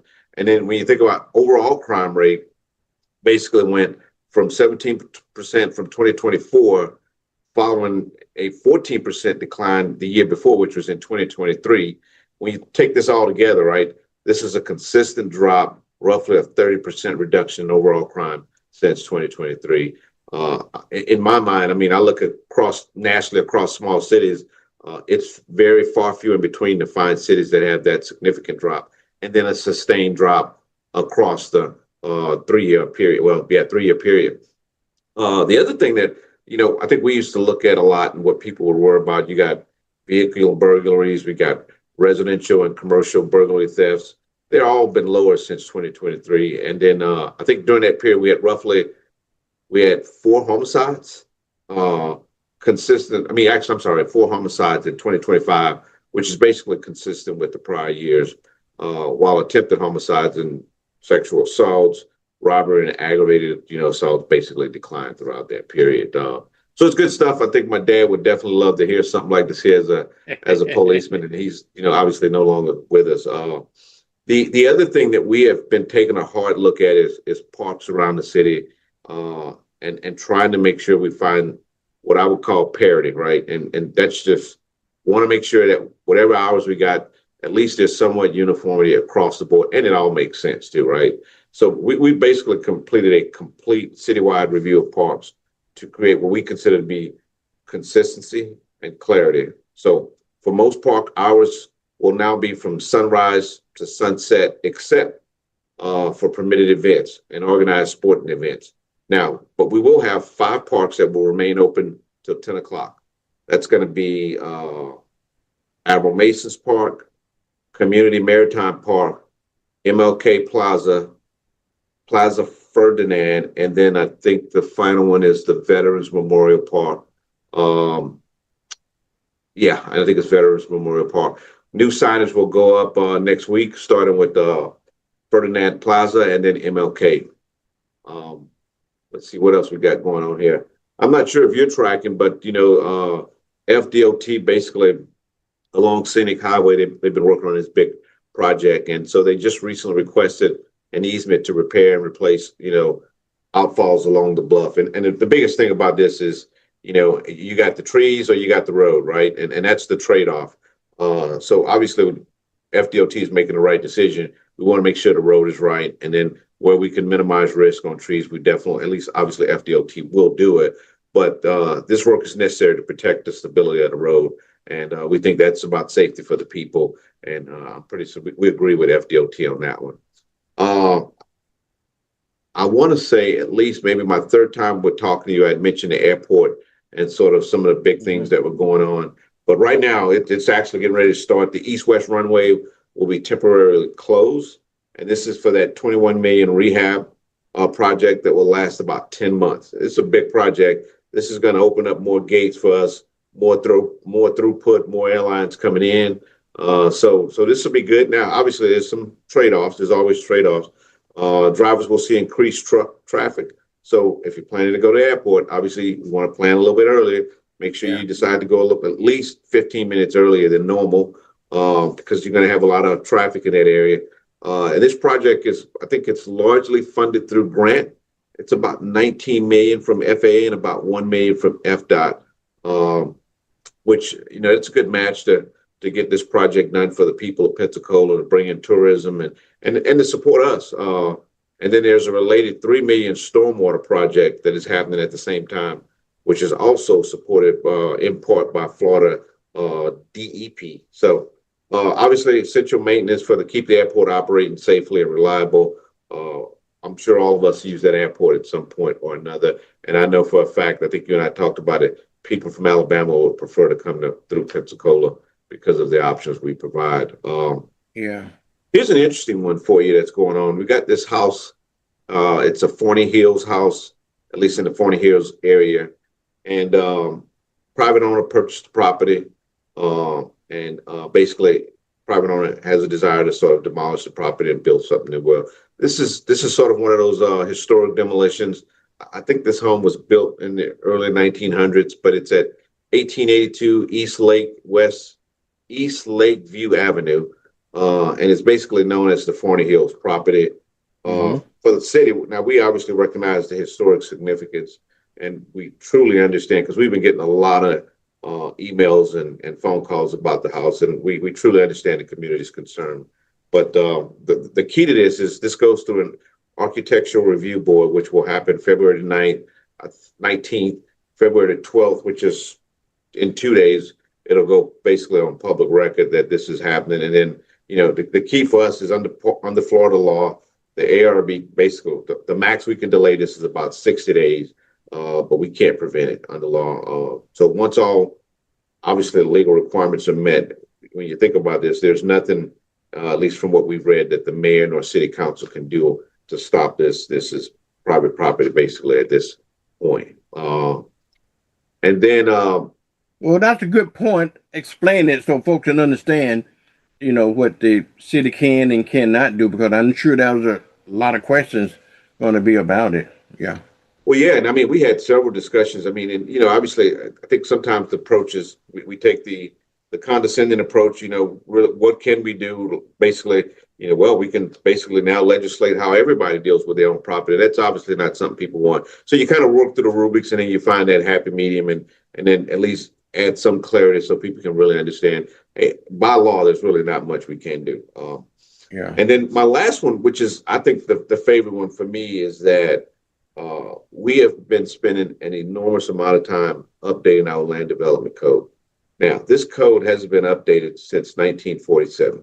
Wow. That's 80 years of code. So when you think historically about, some of the land development codes that were put in place, we're taking a holistic view of it. We're trying to make it in layman's terms, and we're trying to get rid of a lot of stuff that doesn't matter today. I think this is transformational. Excuse me. And we've gone through this iterative process. So on February the 17th, from 3 to 6 p.m. at City Hall in Hagler Masons, we will be holding our third and final public open house. Again, I'll say it, February 17th, from 3 to 6 p.m. at City Hall in Hagler Masons Conference Room. This is our third and final public open house. This is an opportunity for people to come, provide comments, provide thoughts. With that, we'll take that information, we'll go over it again, we'll ideate, and we'll think about what is right for the city and the people of Pensacola, and then we'll put that final document together. We'll have another review internally where we'll take a hard look at it. And the biggest thing is to make sure that the common person can read this code and say, I understand what I can do and what I cannot do. And that's kind of sums up everything that we got going on in the city right now. Wow. Okay. Well, great. That was some good stuff, Cliff. Yeah. Y'all, good news. We got a new chief of police coming in March. Yes. And how the Palafox project coming along? Yeah, it's coming along nicely. I would say they're on schedule. We've been out to the site every day. Adrian visits that site every day. I try to at least visit it once a week. I mean, it is. I mean, I don't know if you saw the picture. There was a picture, I think maybe either in the Pensacola News Journal, or there was a picture that we had in one of our slideshows, and it was this kid, probably about 2 years old, maybe 3, and the kid was standing in front of one of our fences, but looking into the site to see the road and sort of all the dirt there. And you know, we wonder what's going through that kid's head. Obviously, we know what's going on, but it was such a powerful message just to see the kid just looking at it. But it's coming along well. We think we'll be done on time. So far, no issues. I mean, everything that we've dealt with as far as that's been unplanned, we've got ahead of it, knocked it out pretty quickly. The team's been super responsive. But the biggest key for Palafox, and I definitely want to put a pitch out, is that I know for us in the city, we make a concerted effort to find a restaurant to go down there and get some food to go or something like this. Matter of fact, when my son was in town that morning, we went to the Parlor Donut Shop because that's one of his favorite places to come and eat. So we had to go grab a dozen donuts, and we dug in on Saturday, and obviously had to get a good workout in after that. But yeah, we want to make sure we keep stopping by, supporting the businesses downtown in Pensacola. Thank you. What else? I did see that picture of that little fellow. You know, the thought that went to my mind, the same thing.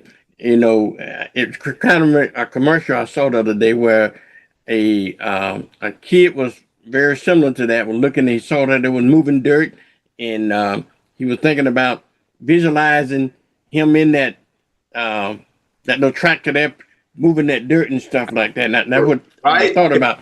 And then I also thought about a joke I saw. It wasn't a joke, but a meme I saw years and years ago about this guy. He was a pilot. He was flying, and he said he used to he'd fly over this brook. He said when he was a child, he used to fish off of this brook, okay? And he used to look up and saw this airplane flying over and said, man, I sure wish I could fly in that airplane. He said then when he grew up, he became a pilot, and he started flying over that same brook. Then he looks down and said, man, I sure wish I was down there fishing. No way. I think you just nailed it, because that makes more sense than anything. I don't know if you've ever heard of the pilot Jesse Brown. Jesse Brown. So his book, it talks about him working in the fields with his family, and every time that sharecropper plane would come by to either drop fertilization or whatever it was dropping on the soil, he would always tell people, one day I'm going to fly. And sure enough, he had his opportunity. And I read his book, and I'm telling you, so first I read the hard copy, and then I had the audio. I had an 8-hour drive on a trip, and I listened to it 4 hours there, and then 4 hours on the way back. And on the way back, I was getting close to the end of the book, and it was basically when his plane went down in North Korea. Yeah. And I tell you, it was so impactful to me. I had to pull over on the side of the road because I couldn't stop bawling because the way the story impacted me. Here's a guy who he had this dream, and really I didn't want the story to end that way. After reading the hard copy, I knew how it was going to end, but to hear the audio, it was just like, wow, really touched my heart though. Well, I heard you tell that story when the Black Navy aviator was here sometime a couple of months ago, and we had Jesse Brown's daughter. Was it his daughter or his granddaughter? I think it was his granddaughter. Daughter, yeah, was here. And well, since it's Black History, that's a good story to tell, Cliff, because true story about the first Black Navy aviator, and we WBQ documented that, and we are going to play that during Black History Month because a lot of Black history was there. Because in that event, a lot of Black history occurred in that event. There, we had the first Black naval commanding officer of a aircraft carrier was there. We had the daughter of Jesse Brown was there. We had the first Black female Navy pilot. We had the first Black Marine Corps pilot there. A lot of history was happening in that room. And so, folks, stay tuned. Look during February. We're going to play that back. This is live in Pensacola. That happened. So it's a great story. Yeah. Yeah, no, thank you. And then I actually, and we had I remember now because we also had a lot of aviators in town as well. And when I talked to some of these young kids, first I just observed them talking, and they would sit around. They were all outside just chatting it up, and they kept saying, "Oh yeah, well, I walk in the room, I'm the only person," and it seemed like this was a constant theme that each kid looked into the room and they thought of themselves as being sort of the only one in the room, and so what I had to share with them was that when I was a young officer, that's kind of the way I looked at it. Is that, oh man, I'm looking around the room, I'm the only person in the room, and then I said, well, my mindset shifted and said, why do I need to look at it as me being the only one in the room and not me being the one in the room? And that's my focus, is that you walk into these rooms, don't get clouded with being the only one in the room. Be the one in the room, be there, be present, and make sure you can deliver what you need to deliver, and you'll be fine as long as you keep everything right on the journey. On yesterday, I try to always share a piece of Black history. We've been running these series with Dr. Henry Gates about Black history. So yesterday we ran about Blacks, the first Blacks in the military. Yep. And so the contribution of Blacks to our country is tremendous. And we also pointed out that the first person that died for the country happened to be a Black man, Christopher Attic, during the Revolutionary War. Yeah. And we served throughout the history of America in this country in the military, despite of what we had to go through. So don't question my patriotism, because we love this country. If anybody love it for what we have to go through and still love this country, that says a lot to me, Cliff. Yeah, it really does. And you think about somebody like Christopher Addicks and his mind. I mean, you think of the kid at the fence, but always try to wonder, based on his words, based on what I know of him, can I imagine what was going through his head the day of that event, and basically when he took his last breath? Is it hits home. Your point is that it was his deep and abiding love for the country and for the cause that he believed in, that by giving his today, he gives us our tomorrow, right? And I think that's powerful, because people got to realize that no matter what, we'll all make sacrifices, and those sacrifices are not necessarily going to be something that we reap the benefits from, but it's a generation behind us that will basically reap the benefits. They just need to know what to do with it when they get it.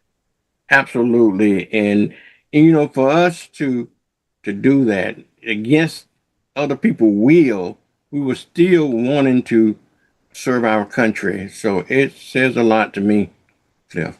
Yeah, no, I love it. I tell you, I joined the Navy, and I'll be honest, I joined the Navy just to go to school. I was basically said, you join the Navy, we'll give you money to go to college. I said the Pledge of Allegiance my entire life, growing up from kindergarten all the way to graduating from high school, and I said the words, but it didn't resonate with me until I joined the service. And it wasn't until there were days where one of my jobs on Sunday was to raise the ceremonial flag. And I'll never forget this day. I was coming back from Tokyo, Japan. I was running late. And the one thing I didn't want to do was not get that flag up. Well, by the time I got, and I had to walk about a quarter of a mile, actually it was a little bit longer, probably about a mile from the train station to the gate. So I ran the whole way, got to my room, jumped in the shower, got on my dress whites. By the time I got out of my room, it had started pouring down raining. And at that point, it didn't matter because the flag had to go up, and that was my job. So I'm outside, I'm raising this flag. And it was moments like that where almost several times I had to raise the flag or watch the flag in the rain is when it sort of hit me that what I'm doing and why I'm doing it. And that's when it really stuck with me that, man, I love what I do. I love the country, and I am proud to serve and be part of something far greater than myself. Yeah, I went on a diatribe yesterday on here about people serving their countries, and I think we all should serve our country in some shape, form, or manner. It may not be in the military, but you can serve your country in many ways. But I tell young folks all the time, Cliff, being a veteran myself, and I spent 27 and a half years in reserves and about 28 and a half years in reserves and about 4.5 years on active duty. But I tell folks all the time that if you want to serve your country, if you don't want to go on active duty, join the reserve. In fact, the reserve is the best part-time job in America. That you won't regret it. It's a way of serving your country, and it's a good retirement source. Yeah, well. I always tell reservists they got the best of both worlds. Yeah, and they get to have a good career. They get to have some fun in the military, and if you do it right, you got two good systems set up for your future. Two good retirement systems. That is, to be very specific. I've met some guys that in the reserve they've done really well for themselves in the civilian side of the house, and they've done super well in the military. And so, you said, you get both two retirements at that point. Yeah, that same thing. I work for the government. I work for the Department of Navy, and so I had the best world. 37 years with the Department of Navy, and I worked with the federal government. I worked for different agencies, but I spent most time with the Navy. I worked with the Army, Army Corps Engineer, and I worked for the Equal Employment Opportunity Commission, and even worked for the county, all in the same career field. But at any rate, reserves and the military were one of the best jobs I had. And I thank the military because I learned a lot. And military had the best system in the world. So I always defer to everything when it comes to the military because they got strict discipline and whole 9 yards that you don't regret. I want to let you go. I know we talked a lot this morning, but continue. I appreciate you for coming on and giving us what's going on in the city, Cliff. Yeah, I did miss you last week. I was under the weather, and I'm not sure. Did anybody come on last week? The mayor came on. The mayor came on. Awesome. Yeah, I was trying to bait him last week, and I said, Mayor, between me, you, and Fence Post, and I won't tell anybody because when ain't nobody but us. Who are you going to select for the chief of police? He said, well, Vernon, no, I hadn't decided that. I don't know when I'm going to make that decision and that kind of stuff. It wasn't 30 minutes after he got off the program that he made his announcement. I said he could have broke that news on my show. Had his mind already made up, but he wouldn't tell me. But I understand. Well, here I was getting ready to defend him here, and I got to say he is a politician, and I love that approach. That's a good job on his part. But I will say it took him a long time to get there. A lot of thought went into this, and his biggest focus was really on what is right for the people of Pensacola. And that's a tall order. That's really a tall order when you think about it, because you could go with status quo, but he had to really do some thinking. And I don't know all what went into the calculus. So I can't, say that I know exactly what he was thinking and how he derived at this final solution. I do know that as I listened, as I watched, and as I observed, he was focused about the people of Pensacola, and that's what mattered to him more than anything. And getting this right? Because we can brag about crime rate going down, which is awesome, but he wants to make sure that we keep the crime rate going down, and also we keep amplifying the message that Pensacola is a safe city, and we welcome you to come here. We welcome your tourism, and come enjoy some time with us. So, absolutely. All right, Cliff. Thank you, y'all. Y'all stay tuned every Wednesday, y'all. Every Wednesday for City Update. Okay. The mayor gonna be on, or either Cliff gonna be in his place, but somebody gonna be here. Wait. Now from the city. You tell me I need to change my date now? Say again? You tell me I need to change my date to Wednesday? Did I say Wednesday? Yeah. Well, you know, Cliff, when you're old, remember the second thing to go. I can't remember anything, so I don't even remember what was the first thing to go. So you have to help, folks like you have to help me out. Most definitely. Well, I always appreciate this time. I appreciate what you're doing for the community, and I will definitely see you next week. All right. Well, thank you, y'all. All right, y'all. That is City Update with the City of Pensacola, Cliff, and the mayor's on every Wednesday, every Tuesday, Vernon. Yes, sir. All right. Have a good one. Thank you, Cliff. All right, yes, y'all. Sir. Bye-bye. We got coming up here, y'all. I got a special guest on this morning. We're going to talk about, let me see, can I get him on here? Mr. Scott Satterwhite. Good morning, Scott. How you doing? Hey, good morning. How you doing, Mr. Watson? I am doing well. We're going to talk about, do you have time to take a quick commercial break? My commercial break is not really quick, but I want to talk, when we come back after the commercial break, y'all, we're going to talk to Scott. He wrote an article for In Weekly regarding the MLK Plaza and so forth, and we're going to talk about that and many other kinds of stuff when we come back. So if y'all hanging out with me, we'll be right back after this commercial break, okay? All right, stay tuned. It's time for Mornings with Vernon. Yeah. Yeah.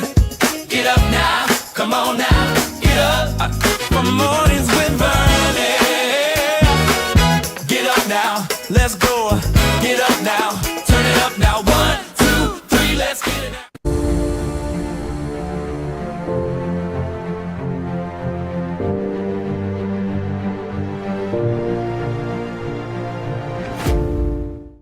Hi, I'm Bubba Peters with the Escambia County Property Appraiser, reminding you that March is the deadline to file for your homestead exemption, which reduces your property tax.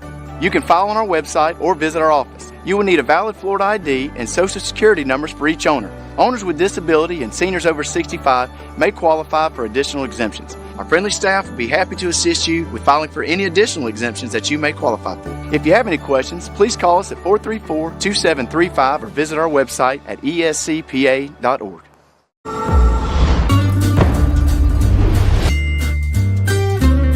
Got projects in mind? A Pen Air home equity line gives you access to funds without the fees. Pen Air Credit Union. Join us. Day or night, your loved ones show up for you. At HCA Florida Healthcare, we do too. Because you're the center of our family, Florida's largest healthcare family. And you'll feel it in everything we do. HCA Florida Healthcare. We show up for you. Hey, Escambia. Today, we're talking trash, specifically bulk waste. Starting July 1st, 2023, bulk waste service will be called for pickup. You can schedule a pickup by calling the ECUA Customer Service Department anytime before 2 p.m. on the day prior to your normal pickup day. Bulk pickup is still included at no additional charge. Check out ecua.fl.gov for more information. Know what to throw, 850. Where does energy come from? Where does it go? At Pensacola Energy, we know that energy transfers from one form to another. Endless hot showers from our natural gas energize you. Your energy inspires others and grows into a positive energy force. Environmentally friendly, reliable, affordable natural gas from Pensacola Energy. We are your energy, Pensacola. For details on rebates, call 850-436-5050 or visit PensacolaEnergy.com. It's time for mornings with Vernon. Yeah. Yeah. Get up now. Come on now. Get up. For mornings with Vernon. Get up now. Let's go. Get up now. Turn it up now. 1, 2, 3. Let's get it out.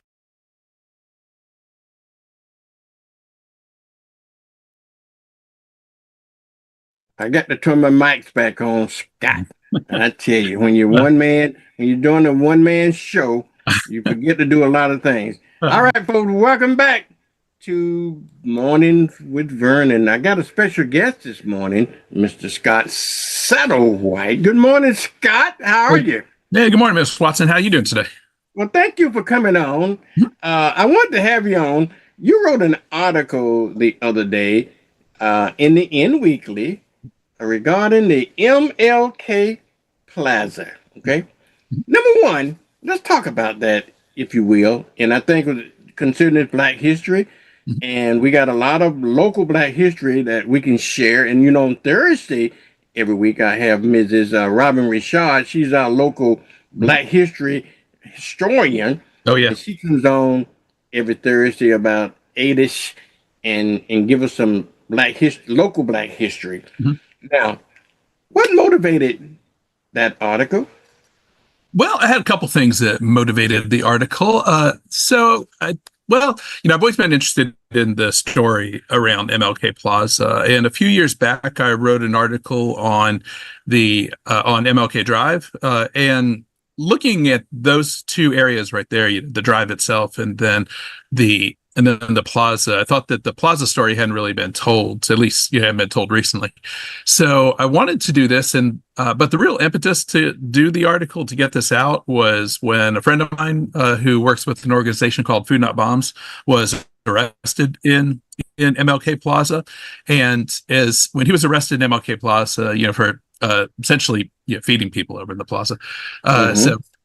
So when he was arrested, there was a lot of debate that went on about the arrest and whether it was fair to arrest him. And one of the things where the question circulated around was, outside of the morality of it, was if the plaza was a plaza or is it a park, and does a plaza fall under the same rules and laws as a park, and is it, when are these rules applied, and are they applied equally, and all this. So there's a big discussion about the plaza itself. And then that made me think, well, maybe we need to do a little look back at the plaza and go back into the history of it, and looking at the history and then trying to bring it into modern context.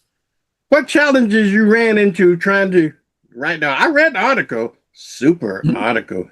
I appreciate it. I know that you couldn't get into it in detail like you wanted to, but what you wrote was excellent. Oh, thank you. Did you run into challenges? Yeah, so I guess some of the challenges I came across with the article really was trying to wrap it up into digestible bites. So it's hard when you're writing for a weekly paper like in Weekly, where there's space constraints. So it had to be somewhat short and fit into the pages, because they have advertisements that go on the side of the article, so they have certain space constraints that they need. So my actual article is around 3,500 words, so it's a lot longer than the one that was published. This was 2,100. So you can do the math there. Not very good with math, but I think it's around a third of the article was cut. But a lot of what was cut from the article had to do with they had to do a little bit with some of the background, a little bit some of the historical things that weren't necessarily relevant to the plaza but I thought I added some good background history. So for example, you told me that story about when you learned that MLK was assassinated, and I wanted to bring some of those kind of stories into it to show people, where they were at that time. I was born a couple of years later, so of course I don't have a memory of it myself, but I'm always really fascinated with people's stories about that because, over the years, MLK has certainly become a lot more of a bank holiday, sanitized in so many ways, and the radical nature of him, certainly been has been whitewashed, to use that term, whitewashed. And his words, no pun intended, definitely, partially. But his words have certainly been misconstrued by lots of people. You have folks who almost certainly King wouldn't be on their side, trying to use his words in ways that are contrary to what they actually meant. So that, on a personal level, that's just inspired me over the past several years to start digging back into Martin Luther King, into his speeches and into his writings and interviews as well, and just to see who Martin Luther King was past 1963, past the March on Washington. And this is, one of the things that, really drives the article for me, is looking at how the plaza in many ways has come to really embody what I think is his legacy, or what I see as his legacy, and I think what a lot of other folks do, is that it's one of certainly of bringing people together, unity, Black empowerment. It's definitely a really big part of his legacy, and also his legacy is when you see something's wrong, taking to the streets, doing something about it, and that was one of the things I really wanted to capture there. And I thought when Mike Kimbrell was arrested in MLK Plaza, that it was really ironic, and you pointed that out too. That it was really ironic that he was arrested for something that was essentially what King was trying to do right before he's assassinated with the Poor People's Campaign. So as he's trying to do this Poor People's Campaign, we have somebody who's working with the poor and who is being arrested in that park for pretty much arbitrary laws that they only enforce when they feel like it. And even when the police spokespeople were talking about his arrest, they said that it's technically closed at this time. And if you have a law that's technically the case one day, and in certain applications doesn't apply to some and some other people, then it's a little bit of a challenge. So anyway, that I thought that trying to cover some of this in the article, would be pretty good. But then to do so, I wanted to really go back and talk to some of the people that were there at the beginning. So I talked with you, and I talked with Randy Broughton, and I talked with Robert Hill, and Mamie Hickson as well, who just works down the hall for me, so it's a little bit easier to get in touch with her. But then I talked to other friends. Tinade Broughton, his mom's Randy Broughton, and she was the one who gave me Randy's number. And then also, I was curious about with Haley Morissette because I know that she'd been in the room. I think she was a little baby, at that time, but she was in the room when some of this stuff was going on, and she had told me some of that, and I wanted to hear a little bit more from her. And then she was the one who actually got me in touch with you and with Robert Hill. So that, and then lastly, I had an interview that I had conducted with Leroy Boyd. 2 interviews I did with him shortly before he died, and when one of the interviews he's talking about MLK Plaza in particular, and I wanted to be able to bring that out there. I'm happy that Leroy, has a pretty good legacy now with the Center for Social Justice, with Movement for Change, and also with City Hall, having the Leroy Boyd Forum. But I think anything we could do to put Mr. Boyd's name out there is a blessing on our community. To be able to do that, but then to be able to bring everyone else who was a part of this was really my big goal with that. That's a great segue, because I have my co-host on Tuesdays and Thursdays is Mr. Jerry McIntosh, happened to be the current president of Movement for Change. And Jerry, one of the questions Scott and I talked about, where you were when. I want to ask you, because I told him my story about where I was when I learned about Dr. King. And I want to let you chime in and ask him, but before you do that, where were you when you found out about Dr. King? Well, I was that evening. We had been sitting around and watching TV. My mom and myself and my sisters, and we were we was always watching the news there because of the way things were at that time, trying to keep up with what was. I'm sorry. I mean, hey, can you still hear me, Vernon? Yes, yeah, we got you. Yeah. Um, my computer is messing up here. But anyway, we were watching the television. One of them, I think it was one of them gun smokes or something like that back then. And all of a sudden, everything went blank for a minute and come back on and said Martin Luther King had been shot. So, because we was right there near Memphis, where he was killed at the Lorraine Hotel, or he was murdered at rather. And when that came on, my mom just started wailing, because her and her, her sisters, and we were sitting there crying too because it was like a family member had been killed, and because of all the things that had changed because of him. And I mean, it didn't happen overnight.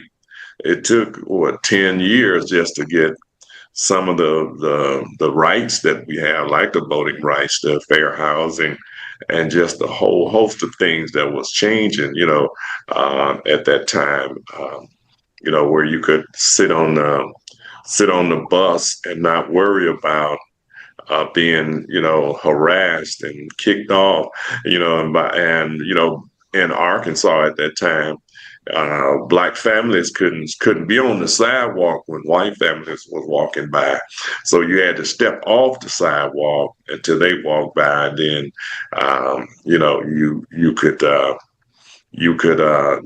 keep walking. But the temperature back then was so hot, especially with racism and the language they used on television at that time. They, people, a lot of the anchors, the niggas done did this, the niggas done did that, and when they interviewed people, it was just, it was like a second language or a first language rather, to call people niggas and all that at that time. And I'll never forget when he was gunned down, and that period of history put a period on his life as far as his physical life, but his spiritual life is still going on, and his words and his writing, and I'm glad Scott talked about he was reading some of his studying some of his writings, and the words that the language that he used was so powerful, but for so necessary at the time. And he began to change at the end of his life when he saw that there were people who were so determined to destroy. Racism was not going to be, he understood that racism in the country was not going to be totally destroyed, but he understood legislation could help bring about some of that change and protect us. And now we see that that same primitive forces of social stagnation that he talked about has returned, and a return with power, and with more force now than probably in a long time. And it's very destructive. But that's where we were. We were watching TV. I remember it was a Western. I can't remember was it with the Rifleman, Gunsmoker. But it was one of them. I remember it was news time. I remember very well. I was watching Channel 12. How ironic! I got Channel 12 today, but I was watching Channel 12 on April 4th, 1968. Right around 6:05 in the afternoon, or 6:10 or something like that, when the news broke, when I heard it. But did you get a chance to read the article that Scott written for the N Weekly yet? No, not yet. Was it in this month? Yeah, it's in the current one that's out now. Yeah. Oh, So okay. It should be down at the building. Then I haven't got a chance to read save it me a yet. copy, Jerry. If you're down at the building, save me a copy Okay. of it. I need to get a copy. And also save Robert Hill a copy. Hill called me the other day and said, Vern, he's up in Colorado, up in the mountain.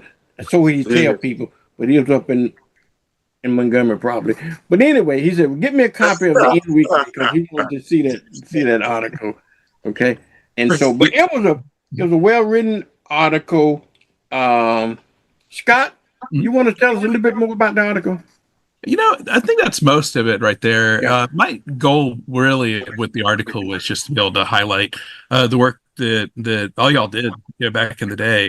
Those things a lot of people don't really realize. You go down on Saturdays and you see the Palafox Market and people walking around the statue, and I don't know if people just stop and look at it enough to be able to see what it took to actually put that there. Even look around the side of it and see the names, read over his Nobel Peace Prize speech, and just really look at this, look at how significant this is, and to have that article. I put this in the article too, but what's really unique about our plaza is that it's one of the few, if not only, plazas dedicated to Martin Luther King that's in the middle of the city, in the middle of the downtown area. And in my research, some of the stuff that didn't make the article was edited out, but might actually be in another article. So what I'm doing with that, I'll just add this in. So what I'm trying to do is I'm trying to tie the two articles together, about the plaza and then the drive for the drive, because that's a really interesting story too, which I don't have time to get into it, but I'm sure a lot of you and a lot of the folks here know about it. Certainly Jerry does. But what I wanted to do, but one of the things I found in my research on MLK Plaza was that there's not as many plazas around in the plazas and parks, MLK parks in the country. So just about every city has a Martin Luther King Drive or has a street. And there's a book that came out several years ago where they took pictures of all of the Martin Luther King streets and drives that were around at that time. But they're all over the world. But there's a Martin Luther King Park in Havana. There's Martin Luther King Park in Sao Paulo, Brazil. There's one in Amsterdam. There's one in Paris. There's Martin Luther King and Gandhi Park in New Delhi in India. And Florida has maybe six or seven MLK parks, MLK plazas. And there's a bunch of the South, and as you can imagine, maybe places like Idaho, places like that. There aren't as many, or there aren't any, but most states have some kind of park or plaza in there. But from what I could see on Google Maps and discussions of the parks and plazas, the very few are right in the center of the city. And that's, I think, pretty significant. And that's a pretty significant win for all y'all who were there at the beginning and were able to put that park there. And I remember something Leroy told me as well, which I thought was pretty cool, is that if you looked at the park, several years ago, what you would see is Martin Luther King looking straight up at what would have been the Confederate statue, and the Confederate statue is looking down at MLK. And now that statue is gone, thankfully, that Confederate statue is gone, and hopefully will stay gone forever. While Martin Luther King is still out there, Martin Luther King is still looking. So to me, that's really symbolic of the higher ground in this, and hopefully the ideologies of the Confederacy, the ideologies of the South, as much as they the lost cause, as much as they keep trying to bring all that stuff back, all that racist stuff back, hopefully all that stuff is dead, and we can really just celebrate Martin Luther King in his complexities, in his really deep complexities, and that's, I think, one of the things that I would like to see, not just from the article, but of course just in the future too. It's just everybody being able to look at King, read his works, look at the interviews, and just see him as he progressed over the years, much further than the "I Have a Dream" speech, which is great, but you can see him at Selma, you could see him given the Beyond Vietnam speech, and then seeing so many other speeches that people know. His last speech, the mountaintop speech, I mean, it's just incredible. But also, the questions about integration into a burning house, and just many things that King brought up at that time that are whitewashed. And I'll say that's not a pun. That's I think it's an accurate use of that word. That a lot of his legacy has been whitewashed. Scott, I think one of the other greater speeches was from the Birmingham jail. But you're right, the one from Selma to Montgomery was a powerful speech. But he had so many powerful speeches, that could shake the foundation of anybody's heart, or prick the heart rather, and make at least if you heard what he was saying, it could change the trajectory of your own mind, but he was a powerful speaker, and that his spiritual, the spiritual power of God was within him, that moved him to do what he do, even though he said, every day he lived under the threat of death. And that was, and it was true. He knew that if they would kill the president of the United States, that they would definitely kill him. And he knew it was only a matter of time. And his last speech, the mountaintop speech, was a testament to his own prophetic, hopefully that didn't come alive, but it did. Because he said, in one of his other speeches, that he had no moral complexity. He wanted to live as long as anybody, but he knew that he wasn't going to. And he said, sometime I think I'm not going to make it. And he knew, because the heat of the moment had got so hot, from the sickness of America's racism, that he knew that it was getting worse. But, and a lot of the things that we benefited from came after his death, because the riots and the people continue to push forward.